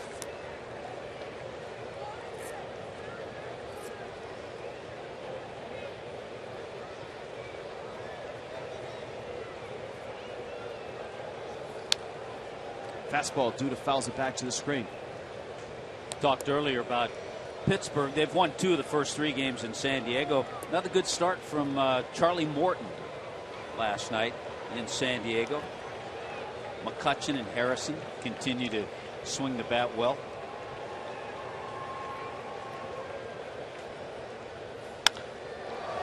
Left center, Yelich over, and he makes the catch in a 1-2-3 inning. David Phelps looking good in the 4th and in the 5th in a 1-run game in New York. Giancarlo is coming up. It's 3-2 Mets.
Toyota Trent, all time.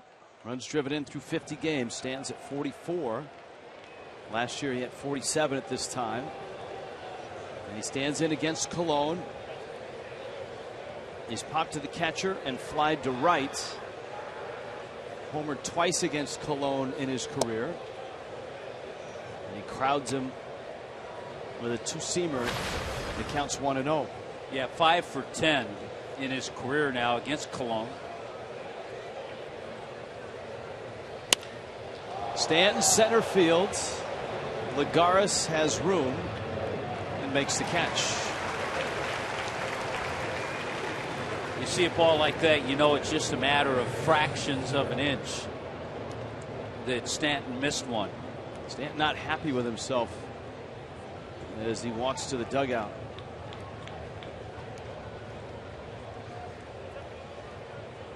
Justin Bour now.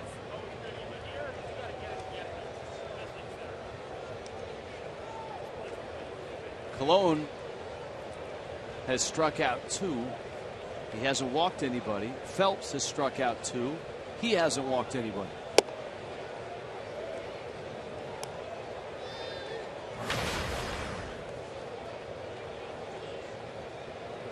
An 0 for 2 day for Bour, whose home run was a big part of Friday night's win. And he drives that one to right center field. Hit deep. Back goes Lagares. It is gone. Justin Bour again ties the game at 3.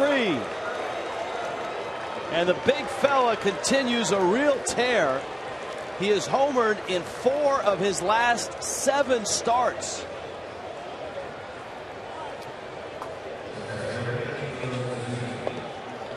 Wow, that's just pure power. 5 home runs now on the year for Justin Bour. And he doesn't leave much to the imagination when he hits one. You usually know it's out. What a nice trip he's had.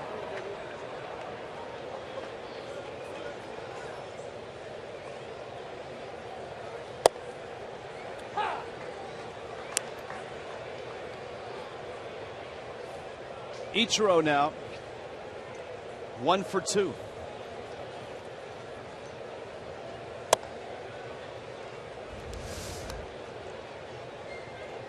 His father, just before the at bat, I think was on his way up to the concession stand.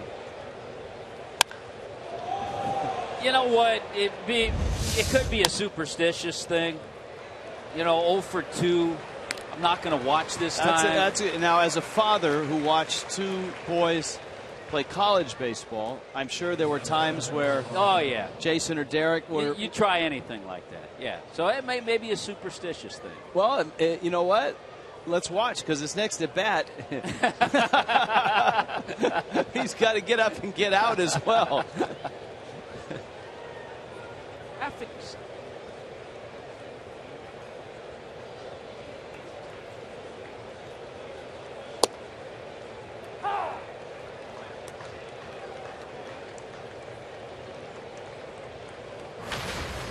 Donovan Solano.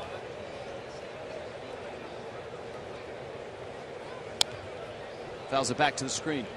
You know, you got more, got to get another, just because he was a solid player his whole career with the Mets. More Ed Kranepool stuff. Talked about him being a teenager, which he was in '64, but he made his debut in '62 as a 17-year-old. Just a handful of games, and then a few games in '63 as well. 17. Yeah. I think Craig had his growth chart poster in his room. I don't know that they had growth chart posters, Tommy, back in 1964.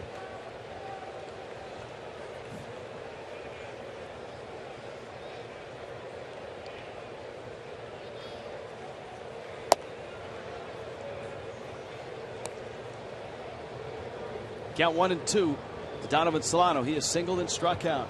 All even, 3-3 in the 6th.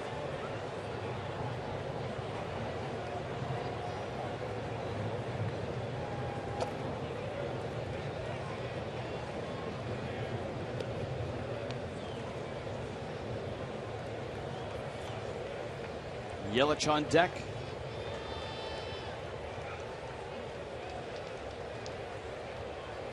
So in this series, 2 homers by Giancarlo Stanton and 2 by Justin Bour.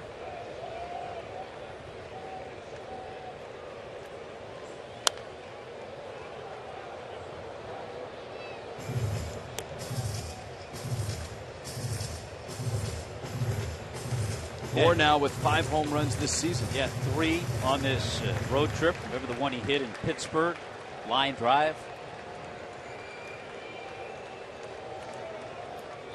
Think about the pitchers that he's homered against.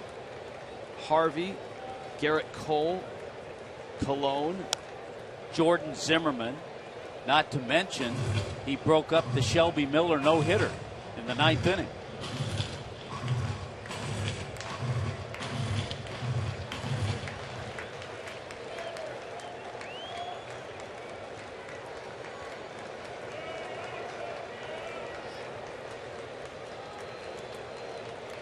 Two-two pitch coming to Solano.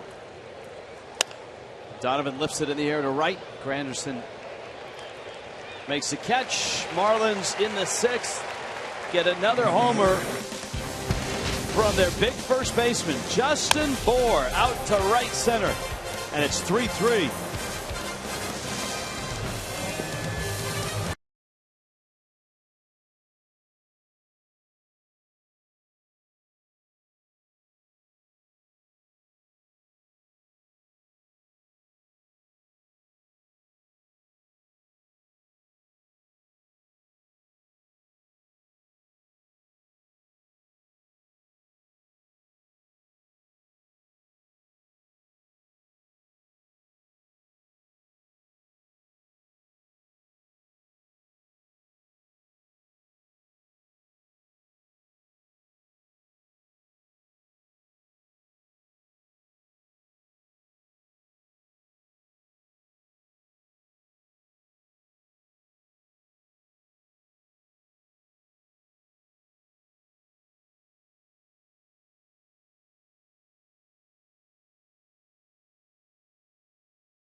Was headed up to the concession stands when Bour blasted one out in right center. Daniel Murphy. And we'll see, as Tommy Hutton alluded to, if he goes up to get another pretzel in his next at bat. Yeah, the bottom line, any day at the ballpark's a good day. Yeah, he's seen a lot of those home runs, right? At George Mason. Even on this road trip. Fastball in to Daniel Murphy. Wilmer Flores, John Mayberry for the Mets. Mets at 27-23, 4 over. In a game and a half behind the Nationals, who are losing again in Cincinnati. The Reds are kind of like the Marlins. They're showing signs of life. The Reds have beaten the Nationals in a couple in a row and are at 21-27. And they're 2-0 leads in the 7th. Over Washington. That one misses out. Yeah, they beat Gio Gonzalez last night. Joey Votto went deep, and they've got Frazier and Brandon Phillips have homered today. Cubs tomorrow. Anthony Rizzo. The pride of Parkland. Stoneman Douglas High School. Prado makes the catch. You'll probably get some nice Italian food at home. I'm sure he gets nice Italian food in Chicago. I'm sure he does too. Jose Urena and Jason Hamill is the matchup. Here the crowd with a little bit of a buzz. and that is for this guy, Wilmer Flores. Is homered again against the Marlins. Solo shot in the third.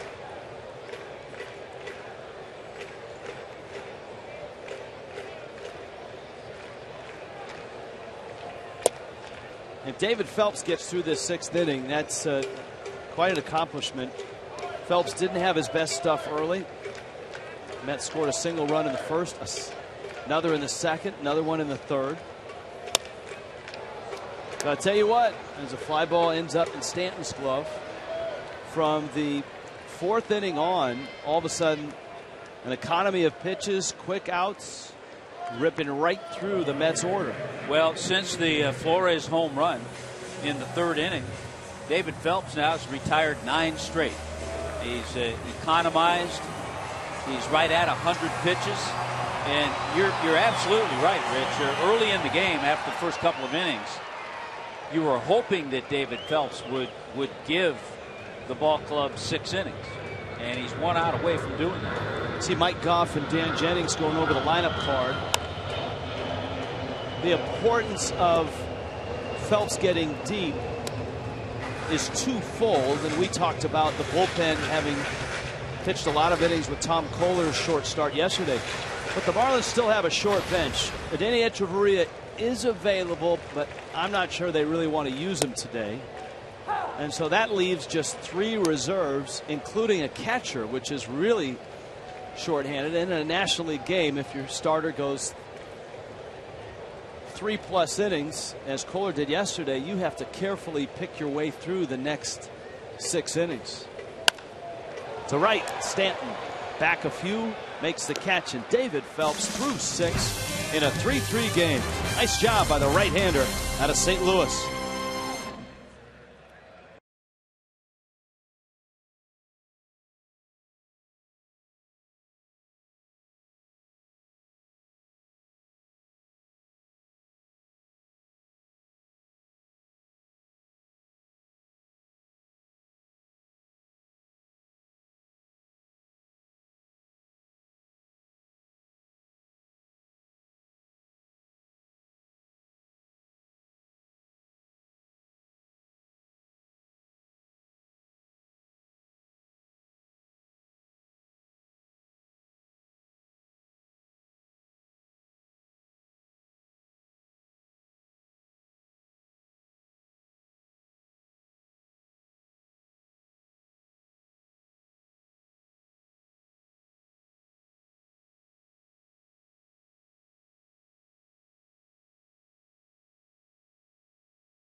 Bohr family, Tracy Bohr and Jim Bohr, the parents of Justin Bohr, who has had a terrific road trip. First of all, you must be pleased that he gets an opportunity here, and he's taking advantage of it there, Pop, huh? Well, we're very proud of him, the opportunities, and get out there.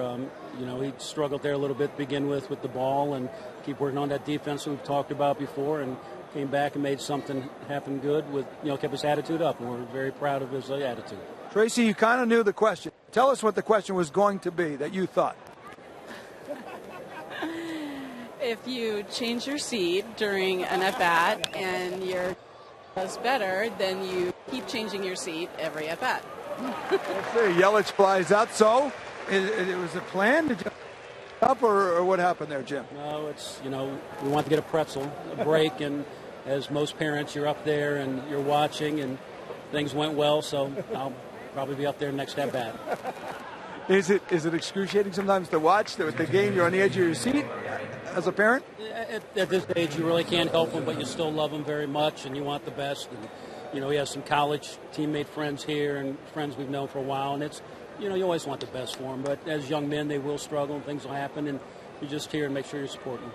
Pretty exciting stuff, though, no? Oh, yeah. We're very lucky and very proud. Thanks a lot, guys. Good to see you. So we'll probably won't see you in this seat when he comes up next time. But we'll be watching. Back to you guys.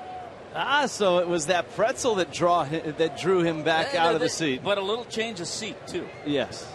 And he's headed up to get a pretzel the next time Justin comes to the plate. Here's Marcell Ozuna, and he pinch hits in the pitcher spot. David Phelps gives Dan Jennings 6 innings. Ozuna and then Jonathan Solano to follow. Steve Cishek in Miami's bullpen.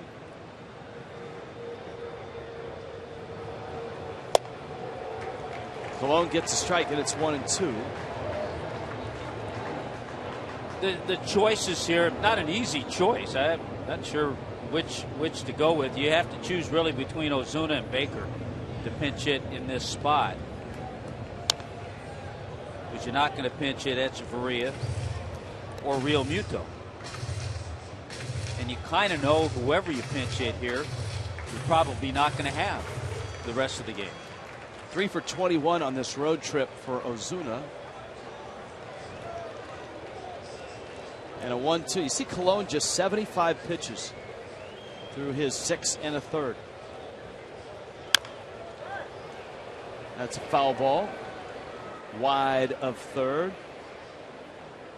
The Mets are jumping on their plane and headed west after this one. They have kind of a theme trip. Terry Collins instructed all his guys. They have denims, little jeans, and white shirts for their trip to San Diego, a la Joe Madden. Wonder how Joe Madden will have the Cubs dressed coming to Miami. Andrew Kashner and Jacob deGrom tomorrow night. We've talked about the Marlins home against the Cubs. 7 o'clock start, Marlins Park tomorrow. Ozuna sends a soft fly ball to right. Granderson in, makes the catch.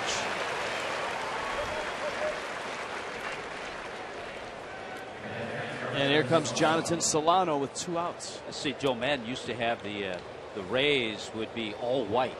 For Miami. Yeah, a little Miami Vice when they came to Miami. When they went to, was it Arizona or Colorado, were they Cowboys? Cowboys, yeah. Seattle. Of course, Wayne Stats wears cowboy boots all the time. That's anyway. true. And denim and white shirts. When they went to Seattle, I believe it was grunge. Back to the mound. Colon has it, flips to first in time. 7th inning stretch in New York. Good ball game here. 3-3.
on ships at sea and all across the world.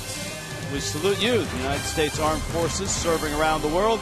Glad you're with us. National League East baseball for you in New York, Miami, and New York. The Mets and the Marlins in Game 3 on a Sunday at Citi Field in a 3-3 ball game. Miami has won the first 2 of this series and are looking to sweep the Mets here in Flushing.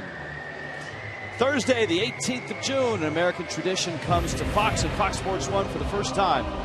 The greatest golfers in the world will converge on the Pacific Northwest.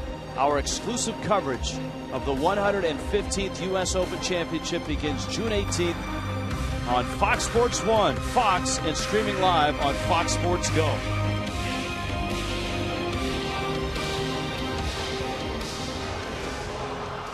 Steve Cishek into the ball game for Miami. He takes over for David Phelps. 6 innings for Phelps.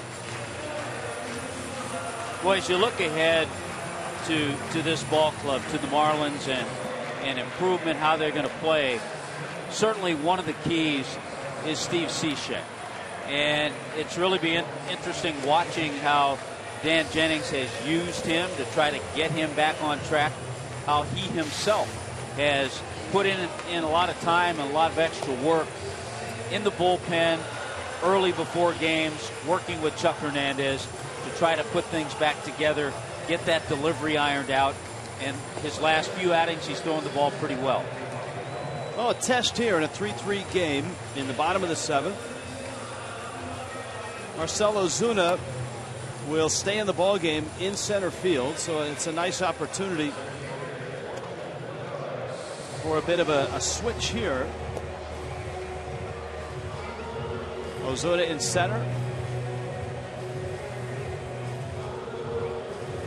And Cishek get the bottom third of the order.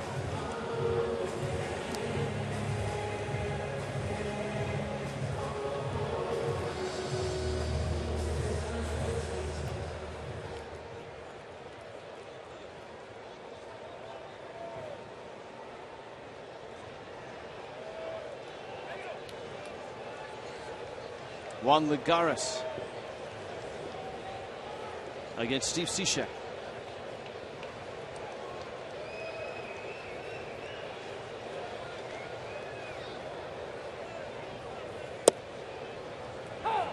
.93 miles an hour for Cishek on the fastball. I think he himself is starting to feel more confident as well. When you talk to him, you talk about the velocity, which sets up breaking ball like that. AJ Ramos is a perfect 4 of 4 in save opportunities, but just like starting pitching, you can never have enough closers, right? Never. The modern day bullpen almost has a closer for the 7th, a closer for the 8th, and then a closer for the 9th. All you have to do is go back to last year's World Series and see what Kansas City did. What they did to get through the American League, winning the American League. With Sergio Romo in the 8th inning last year, the Giants had a nice run as well. 1-2. Line into right field, a base hit. Stanton picks it up. Lagares, a single to right. Anthony Recker comes up.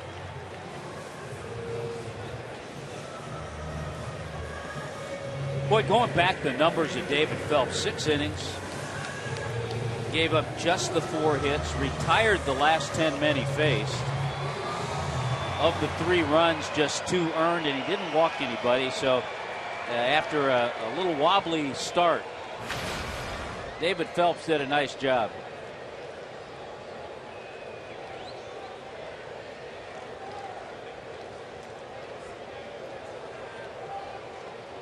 Runner goes, hit and run, swing and a miss. Solano's throw, not in time, skips into center field. A great jump by Lagares. He's got the stolen base. We talked about the Mets, not a team that runs often. That in a hit and run situation. The stolen base just their 18th as a team. Nobody out. Runner in scoring position. Recker has singled and popped out. You've got Colon due up next. The Mets most certainly would pinch hit at this point.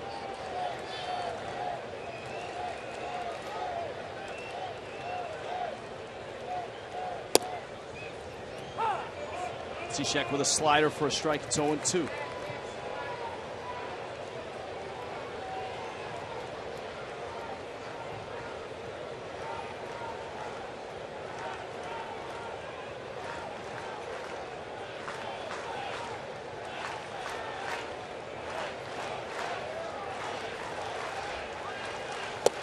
Breaking ball and a swing and a miss. Down goes Recker. Vergara still at second. Fish Family, the exclusive loyalty program of Marlin fans. Fish Family members can get bonus points during every Marlins road telecast on Fox Sports Florida. Your bonus code today is FISHFANS. Go to marlins.com/fishfamily.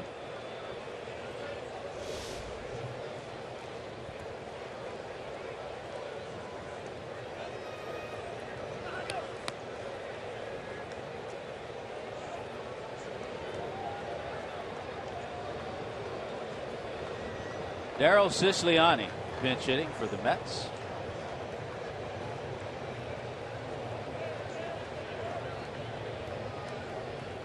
Siciliani, the Marlins saw earlier in this series.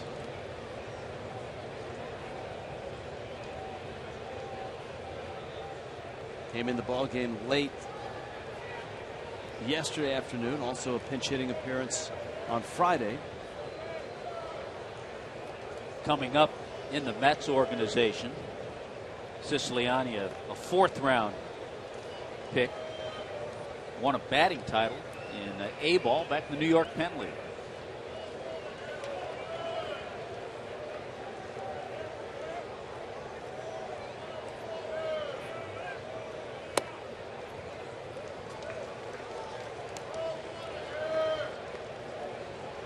Ball and a strike.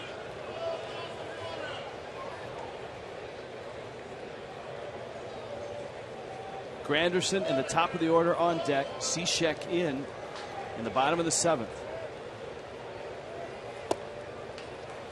And we check in with Craig Minervini. Craig? Rich, this has been a great trip for the Marlins season ticket holders. You're talking about the fans. They are all over here. Wave to the camera out there. Ellen's big Marlins fan. Tell me about this trip. What's the highlight been for you? Oh, it's been wonderful. Stanton's 2 home runs yesterday were awesome. Good timing for you guys to come on a road trip to New York. Let's wait for the pitch here.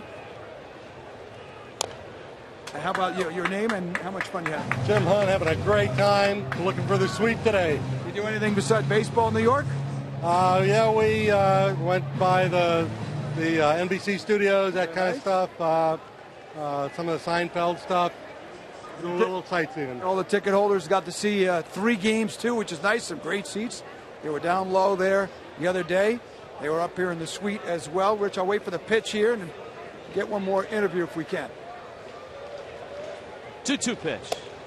Go ahead. All right, here's Barry. Barry over here. Tell me about the trip for you guys, the season ticket holders. It's been unbelievable. They've done a great job. We've had a bonding experience with all season ticket holders. And exciting games, huh? Oh, yeah, terrific. We love to win. All right, good to see you guys. Thanks a lot for coming out. Rich, let's get back to you. Keep part of the game there. All right. Thank you, Craig. Nice to see the Fish fans here. In the air, center field, hit pretty well. Ozuna back, sets himself. Tagging is the Garis. And he won't test the arm of Ozuna, especially with 2 outs. He didn't want to make that third out at third in a 3-3 game. And Ozuna did a nice job of getting around that ball and uncorking a good, strong, and accurate throw. Well, Lagares, being the Gold Glove center fielder that he is, once he saw the way Ozuna was approaching that fly ball, he thought about going back and tagging up, and then he saw that, realized that wasn't going to be the right choice. If you see that outfielder maybe not getting a good beat on it, backpedaling a little bit, then you can take off. Big moment here. Granderson and Cishek. The go-ahead run at second and 2 outs in the bottom of the 7th. Granderson an 0 for 3. Mike Dunn is ready in the pen. You've got Tejada and then Duda. And you would expect Dunn is up for Duda.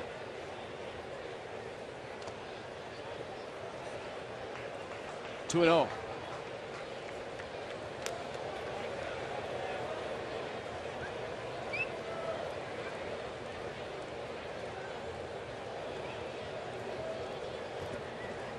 And the Marlins are going to walk Granderson after Cishek falls behind at 2-0.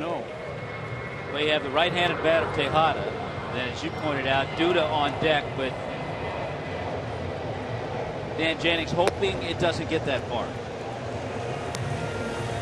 So it's an intentional walk, but it only became intentional once Cishek fell behind 2-0. Ruben Tejada, who has had a really nice series up until today. 4 for 8, 3 RBIs.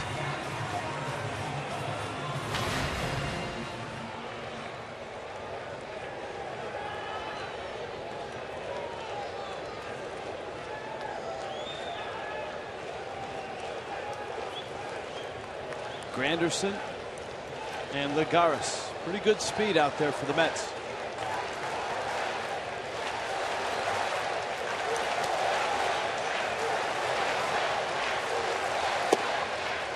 Pitch is down low. By the way, one of the things in the half-inning changeover, the Marlins keeping Marcell Ozuna in the ballgame. The pitcher spot is now 5th behind Justin Bour. Drive to left. Yelich goes back, and he won't get it, and it's off the wall. Scoring is Lagares, holding is Granderson. And Ruben Tejada fights the Marlins again. Just amazing. Tejada now with 8 RBIs on the year. 7 have come against the Marlins. Not a bad pitch, but Tejada's just been a hot hitter, especially against the Marlins. That's his 5th base hit in this series. Dan Jennings on his way out to the mound. And Mike Dunn is coming in for Lucas Duda. So the Mets get to Cishek for a run on a couple of hits. A West Kendall Toyota call to the bullpen.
Over for Steve Cishek. The Mets have a run here in the 7th. And now they've got Lucas Duda coming up. For Steve Cishek, single by Juan Lagares, the stolen base. Falling behind Granderson at 2-0, and then the Marlins electing to intentionally walk Granderson to get to Tejada, who banged one off the wall for a RBI double.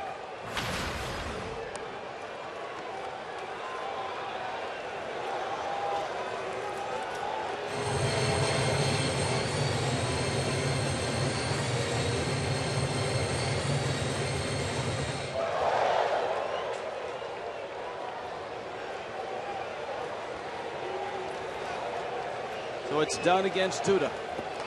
Murphy's on deck. 2 outs.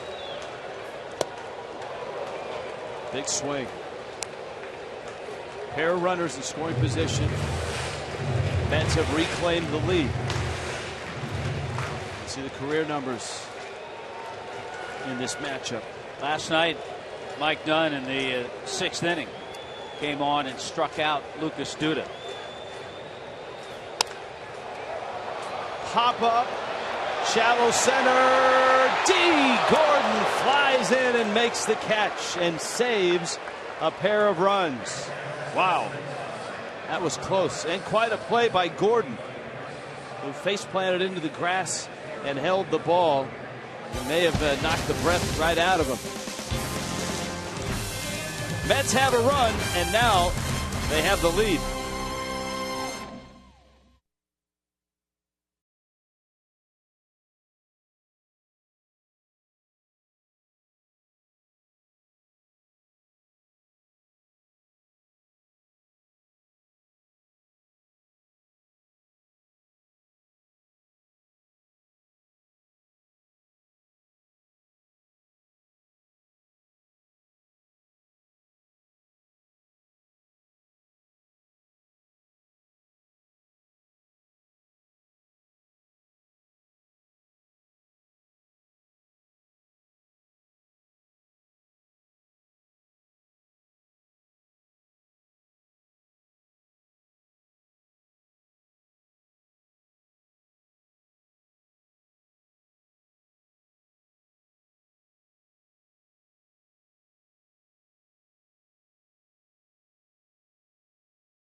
For D. Gordon, the catch, watch the glove as he rolls over on it. He was a little slow to get up, but he looks fine now as he's getting set to hit here in the 8th. Boy, the key is to kind of turn that glove over when he lands to keep the ball in the glove, and boy, he did that. Great acrobatic catch by D. Gordon. Now you get to the tough part, because this has been a part, we talked about it in this series, that's been pretty good for the Mets, especially in the month of May, and that's their bullpen. And the first out is Carlos Torres, who hasn't allowed a run in his last 6 innings, and that spans 6 games. So it's a 1-run Met lead in the 8th under darkening skies in Flushing. Gordon, Prado, Stanton. And Gordon swings and fouls it into the glove of Anthony Recker. Hand kind of came off the bat. You hope that's not a residual effect of that catch that we just saw D make. Tries to bunt and fouls it off. And it's 0-2. It'll be interesting to see, Rich, and I'll be honest, I've thought about this for an inning or so. With Ozuna pinch hitting, when he pinch hit in the 7th inning, in that number 8 spot, the pitcher spot, he stayed in the game, and the pitcher spot went into Ichiro's spot of the lineup, which accelerated the pitcher spot up. Be interesting to see how that plays out. 1-2. Gordon bunting, drops it down, and it goes foul. And Gordon strikes out. Boy, that almost was a base hit, and a pair of bunt attempts. You saw the top hand come off on the swing, and you wonder, as you pointed out, if maybe that left wrist or that left hand's a bit sore from the diving catch. Could possibly be, and we've also I want to say 4 or 5 times this year we've seen D. Gordon try to drop down a bunt when he has 2 strikes on. So here's Prado. Stanton's on deck. Prado fouls off for fastball. He's 0 for 3. Sounds like somebody made a good play.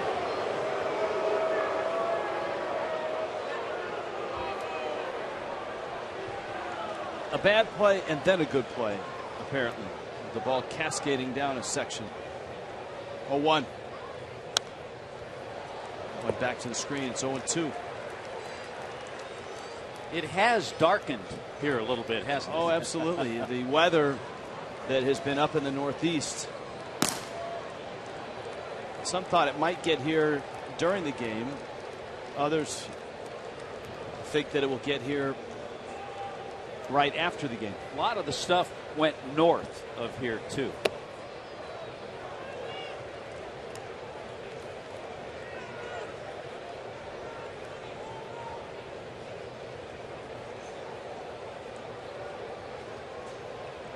Stanton waits. 1-2 to Prado.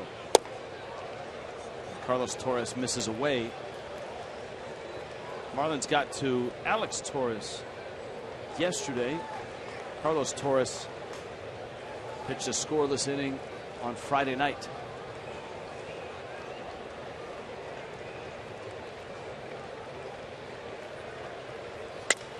Prado off the end of the bat shoots that one over Murphy's head, and it nestles into center field for a hit.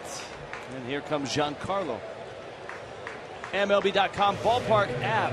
Perfect complement to your visit to Marlins Park or any major league venue. Maps of the ballpark, menus, order food from your seats. Check in with the ballpark app to receive special offers and gifts. Get the MLB.com ballpark app today. Terry Collins on his way out. He has a pair of arms ready in the Mets bullpen. Interesting with Terry Collins going out there and taking out a right-hander to bring in a right-hander. That is interesting. West Kendall Toyota called to the pen.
Cold hard facts brought to you by Clean Crisp Coors Light.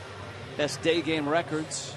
The Mets are the best in the National League. Terry Collins yesterday saw the Marlins bring in their closer, A.J. Ramos, to get a 4-out save. Well, Terry Collins is going one better. He wants Juris Familia to get a 5-out save. Who has not worked in this series. Giancarlo 1 for 6 in his career against Familia. So it's Stanton against Familia. Prado at first. Fastball in. 1-0. Stanton in 0 for 3. He's popped out and flied out twice. Wind is starting to swirl. Feels like weather coming in.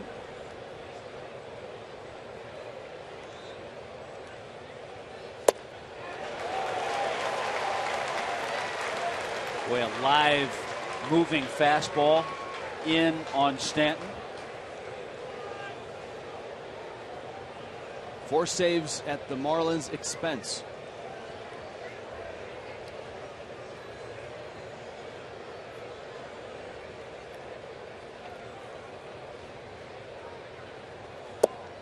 Stanton couldn't hold up. Familia saved 3 of those 4 games in April in that 4-game sweep earlier in the year.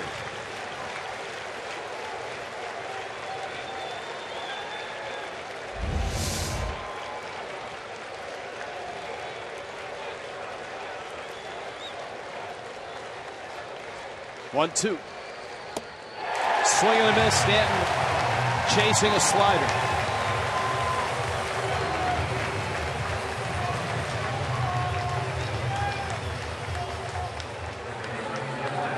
And here is Justin Bour.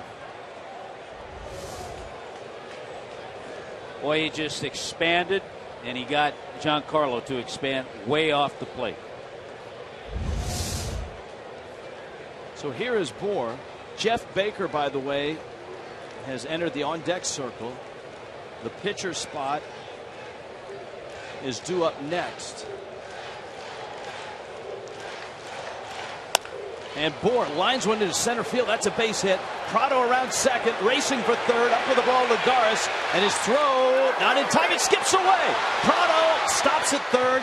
Lagares' throw not far enough. Tejada ran it down. And Miami sets up with runners at second and third and 2 outs. This is no second guess, but here's the thought process of the move made earlier. Off the end of the bat, it was hit softly enough that Prado picked that up and raced over to third base. Ball didn't quite get away far enough. Lenny Harris right there putting the brakes on Prado. Instead of a pinch hitter here, this would have been Ichiro hitting in the lineup. Food for thought. Well, Baker homered in yesterday's ball game, and he calls time and steps out. Baker's home run against the lefty Alex Torres. So a big moment here in the 8th in a 1-run game. Familia against Baker. Breaking ball for a strike. This is yesterday.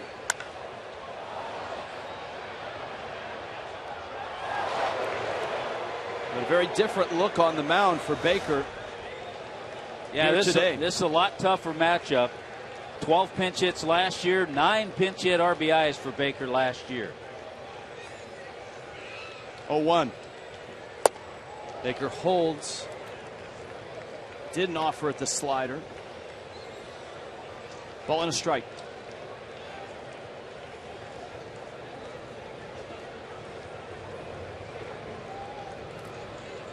Marcelo Zuna taking over for Ichiro in center after he pinch hit for Phelps.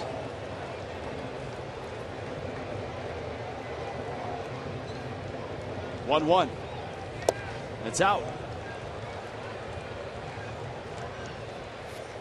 Baker has himself in a 2-1 count. Donovan Solano is on deck. Marlins are now down to Echeverria and Real Muto on their bench. Prado, Bour with another hit. He's at second. Let's see if Baker gets a fastball here.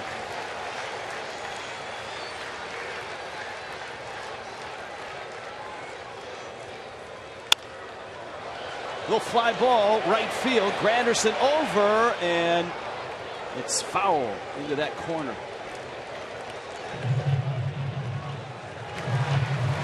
And so the count's 2-2.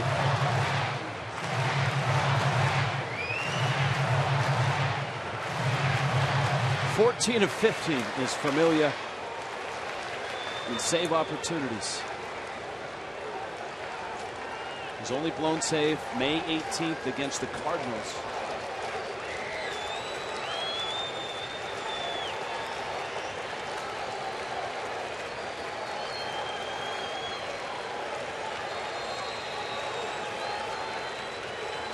Baker ready for the 2-2.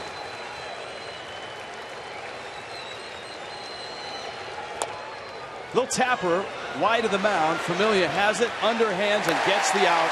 And the Marlins leave 2 in the 8th. A 1-run New York lead.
Florida Honda dealers by Florida Coast Equipment, Florida's largest Kubota dealer. Visit us at floridacoasteq.com. By Kaiser University, for more information, go to kaiser.edu. And by H.H. Gregg, top brands, low prices, fast delivery. Gregg's got it.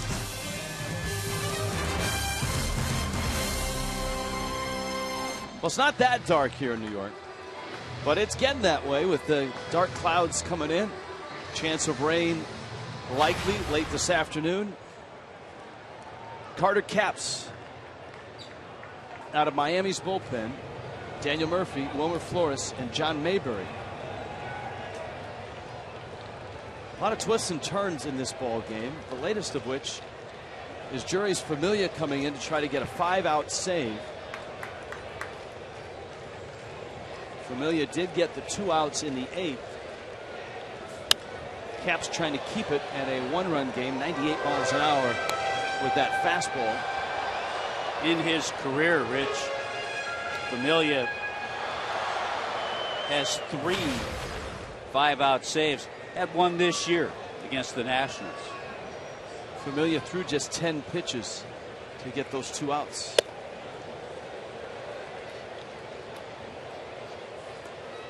Ball and a strike. I would think he's up, the lefty Gilmartin, maybe to get some work, or maybe in case the Mets score a bunch of runs. Bohr collects and steps on the bag, and Murphy's out.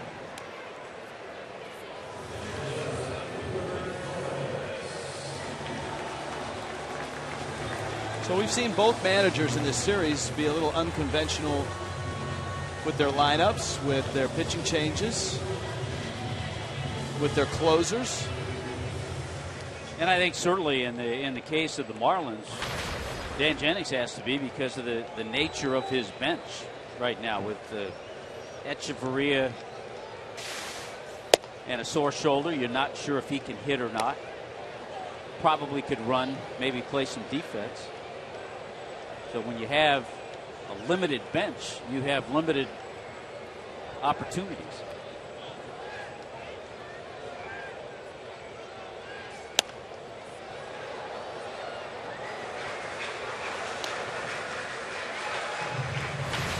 Counts 0-2.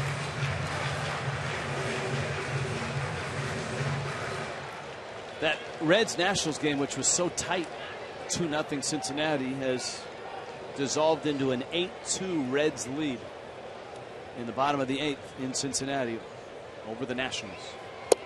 Breaking ball misses away. The Phillies are losing to the Rockies 4-1, top 7. That's in Philadelphia.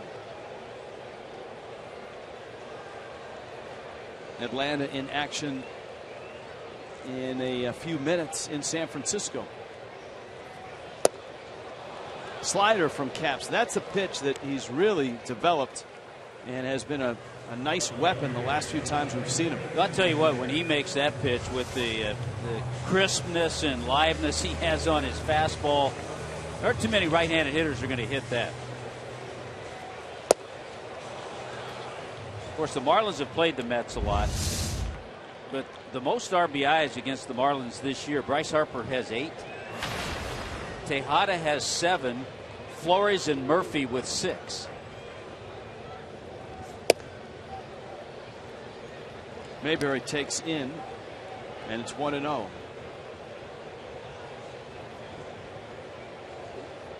Miami will have Donovan Solano, Christian Yelich, and Marcell Ozuna scheduled in the 9th.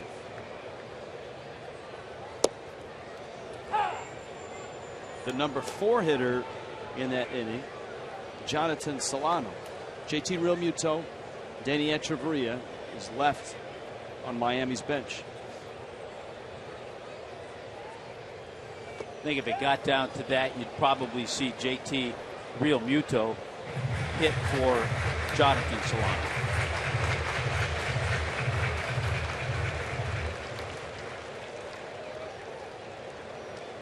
Count 1-2.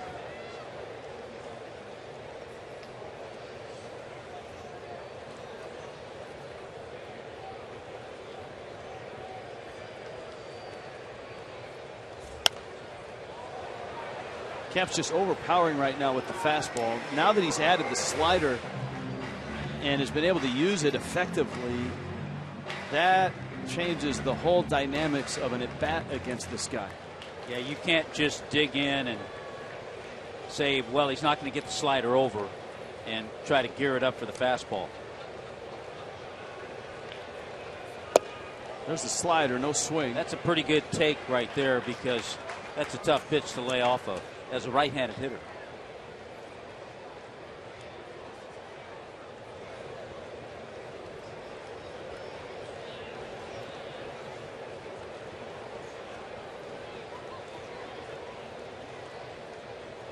Two. Fastball line to first. Bohr has it. And Miami goes to the 9th, down a run. Jeurys Familia back to the mound for the Mets.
Last 2 outs in the 8th. He did give up a hit to Justin Bour. Now he's being asked to get the last 3 outs of the ball game and nail down the save. If he does save it, it would be Bartolo Colon's 8th win. Donovan Solano, Christian Yelich, and Marcell Ozuna for Miami. Well, there's no question this was a tough matchup, this 3rd game of the series. Talked about the Mets 20-8 at home, 12-5 in day games this year.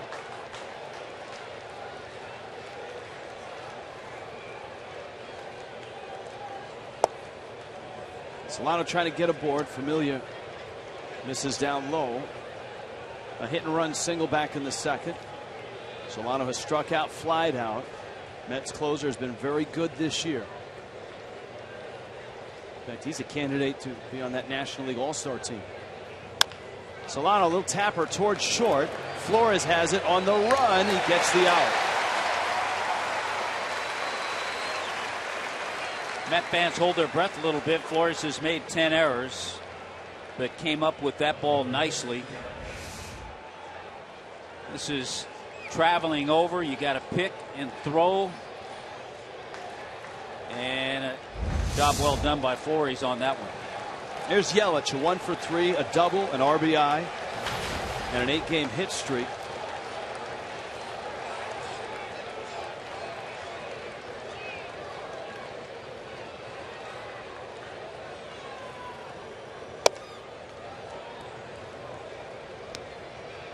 Count 1-0.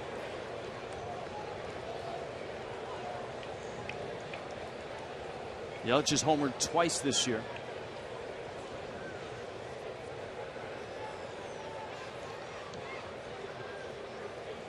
One of those a dramatic 9th inning home run to Dodger Stadium.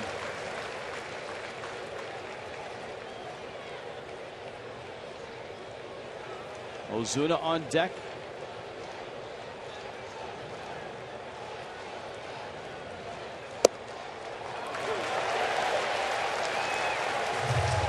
One and 2.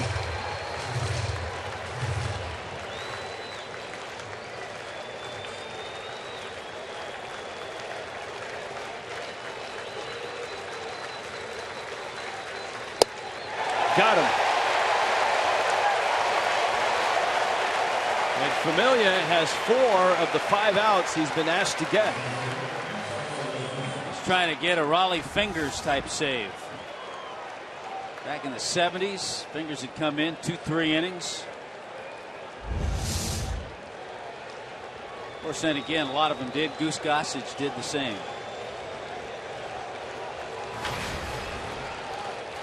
Well, in keeping Ozuna in the ball game and in the 8th spot, here he is. With 2 outs and nobody on. And a fastball that misses inside.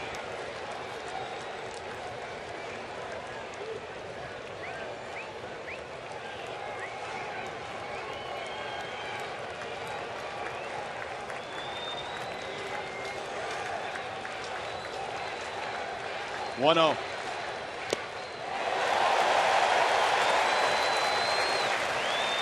One and 1.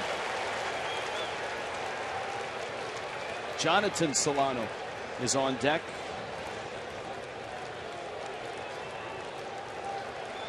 Although JT Realmuto has a bat in the dugout and is loosening up. Here's a 1-1.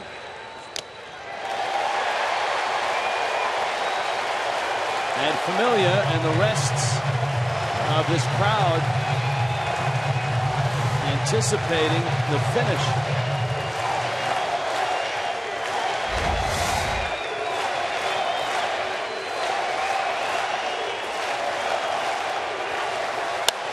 Ozuna sprays one into right field. That's a base hit. Around first, he'll hold there.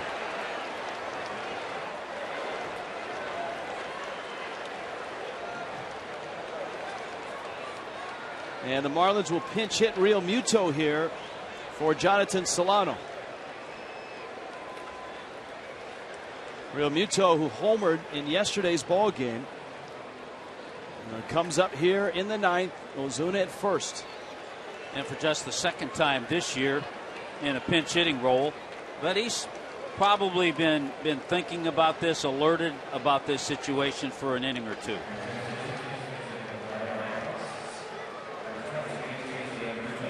Dan Warthen, the pitching coach for the Mets, is on his way out.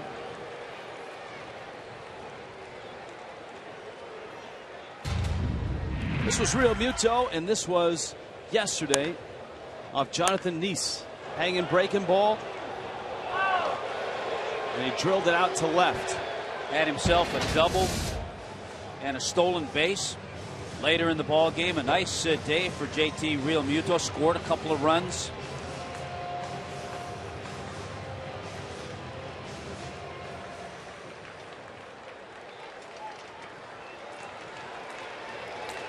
So it's Familia against Real Muto.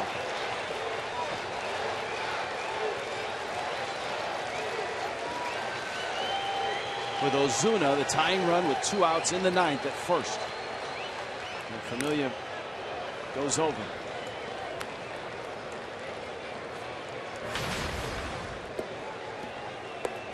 A couple hits, and that homer, one of them in this series.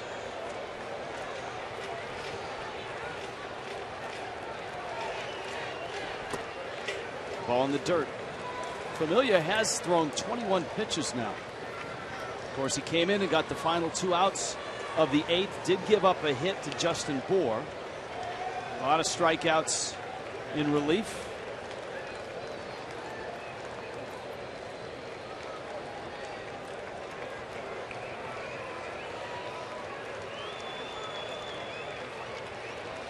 The 1-0. Now he's going to go back and get a new bat. Saw Aroldis Chapman on that list. A lot of triple digits from Chapman with his fastball. You like a heads-up bat boy that not only brings a new bat but also brings the pine tar stick. We'll stick him.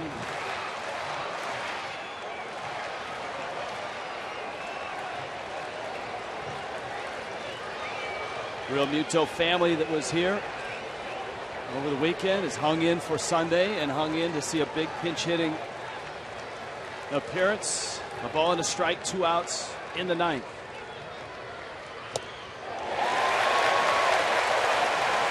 (97 miles an hour) with a fastball, and the crowd's back on their feet again. Yeah, 97 with some serious sink to it as well.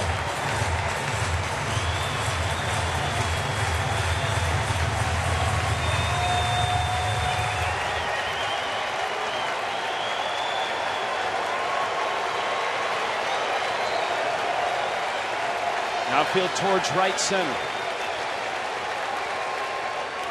And Ozuna dives back in.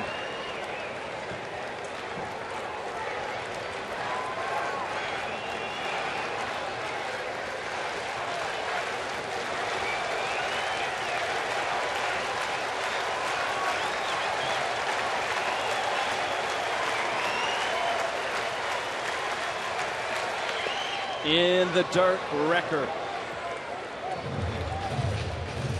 blocks it. 2-2. Ozuna runs pretty well. So a ball in the gap to tie the game.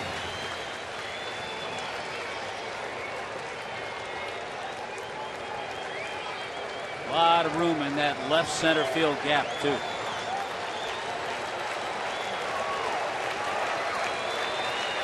Two and two. Miami down to the last strike.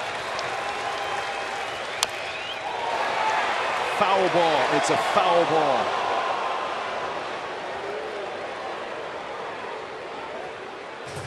And that was close. You saw Clint Fagan, the home plate umpire.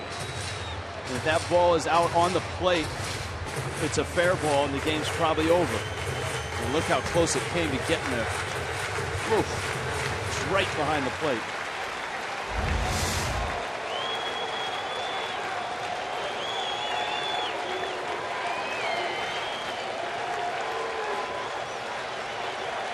Ozuna at first.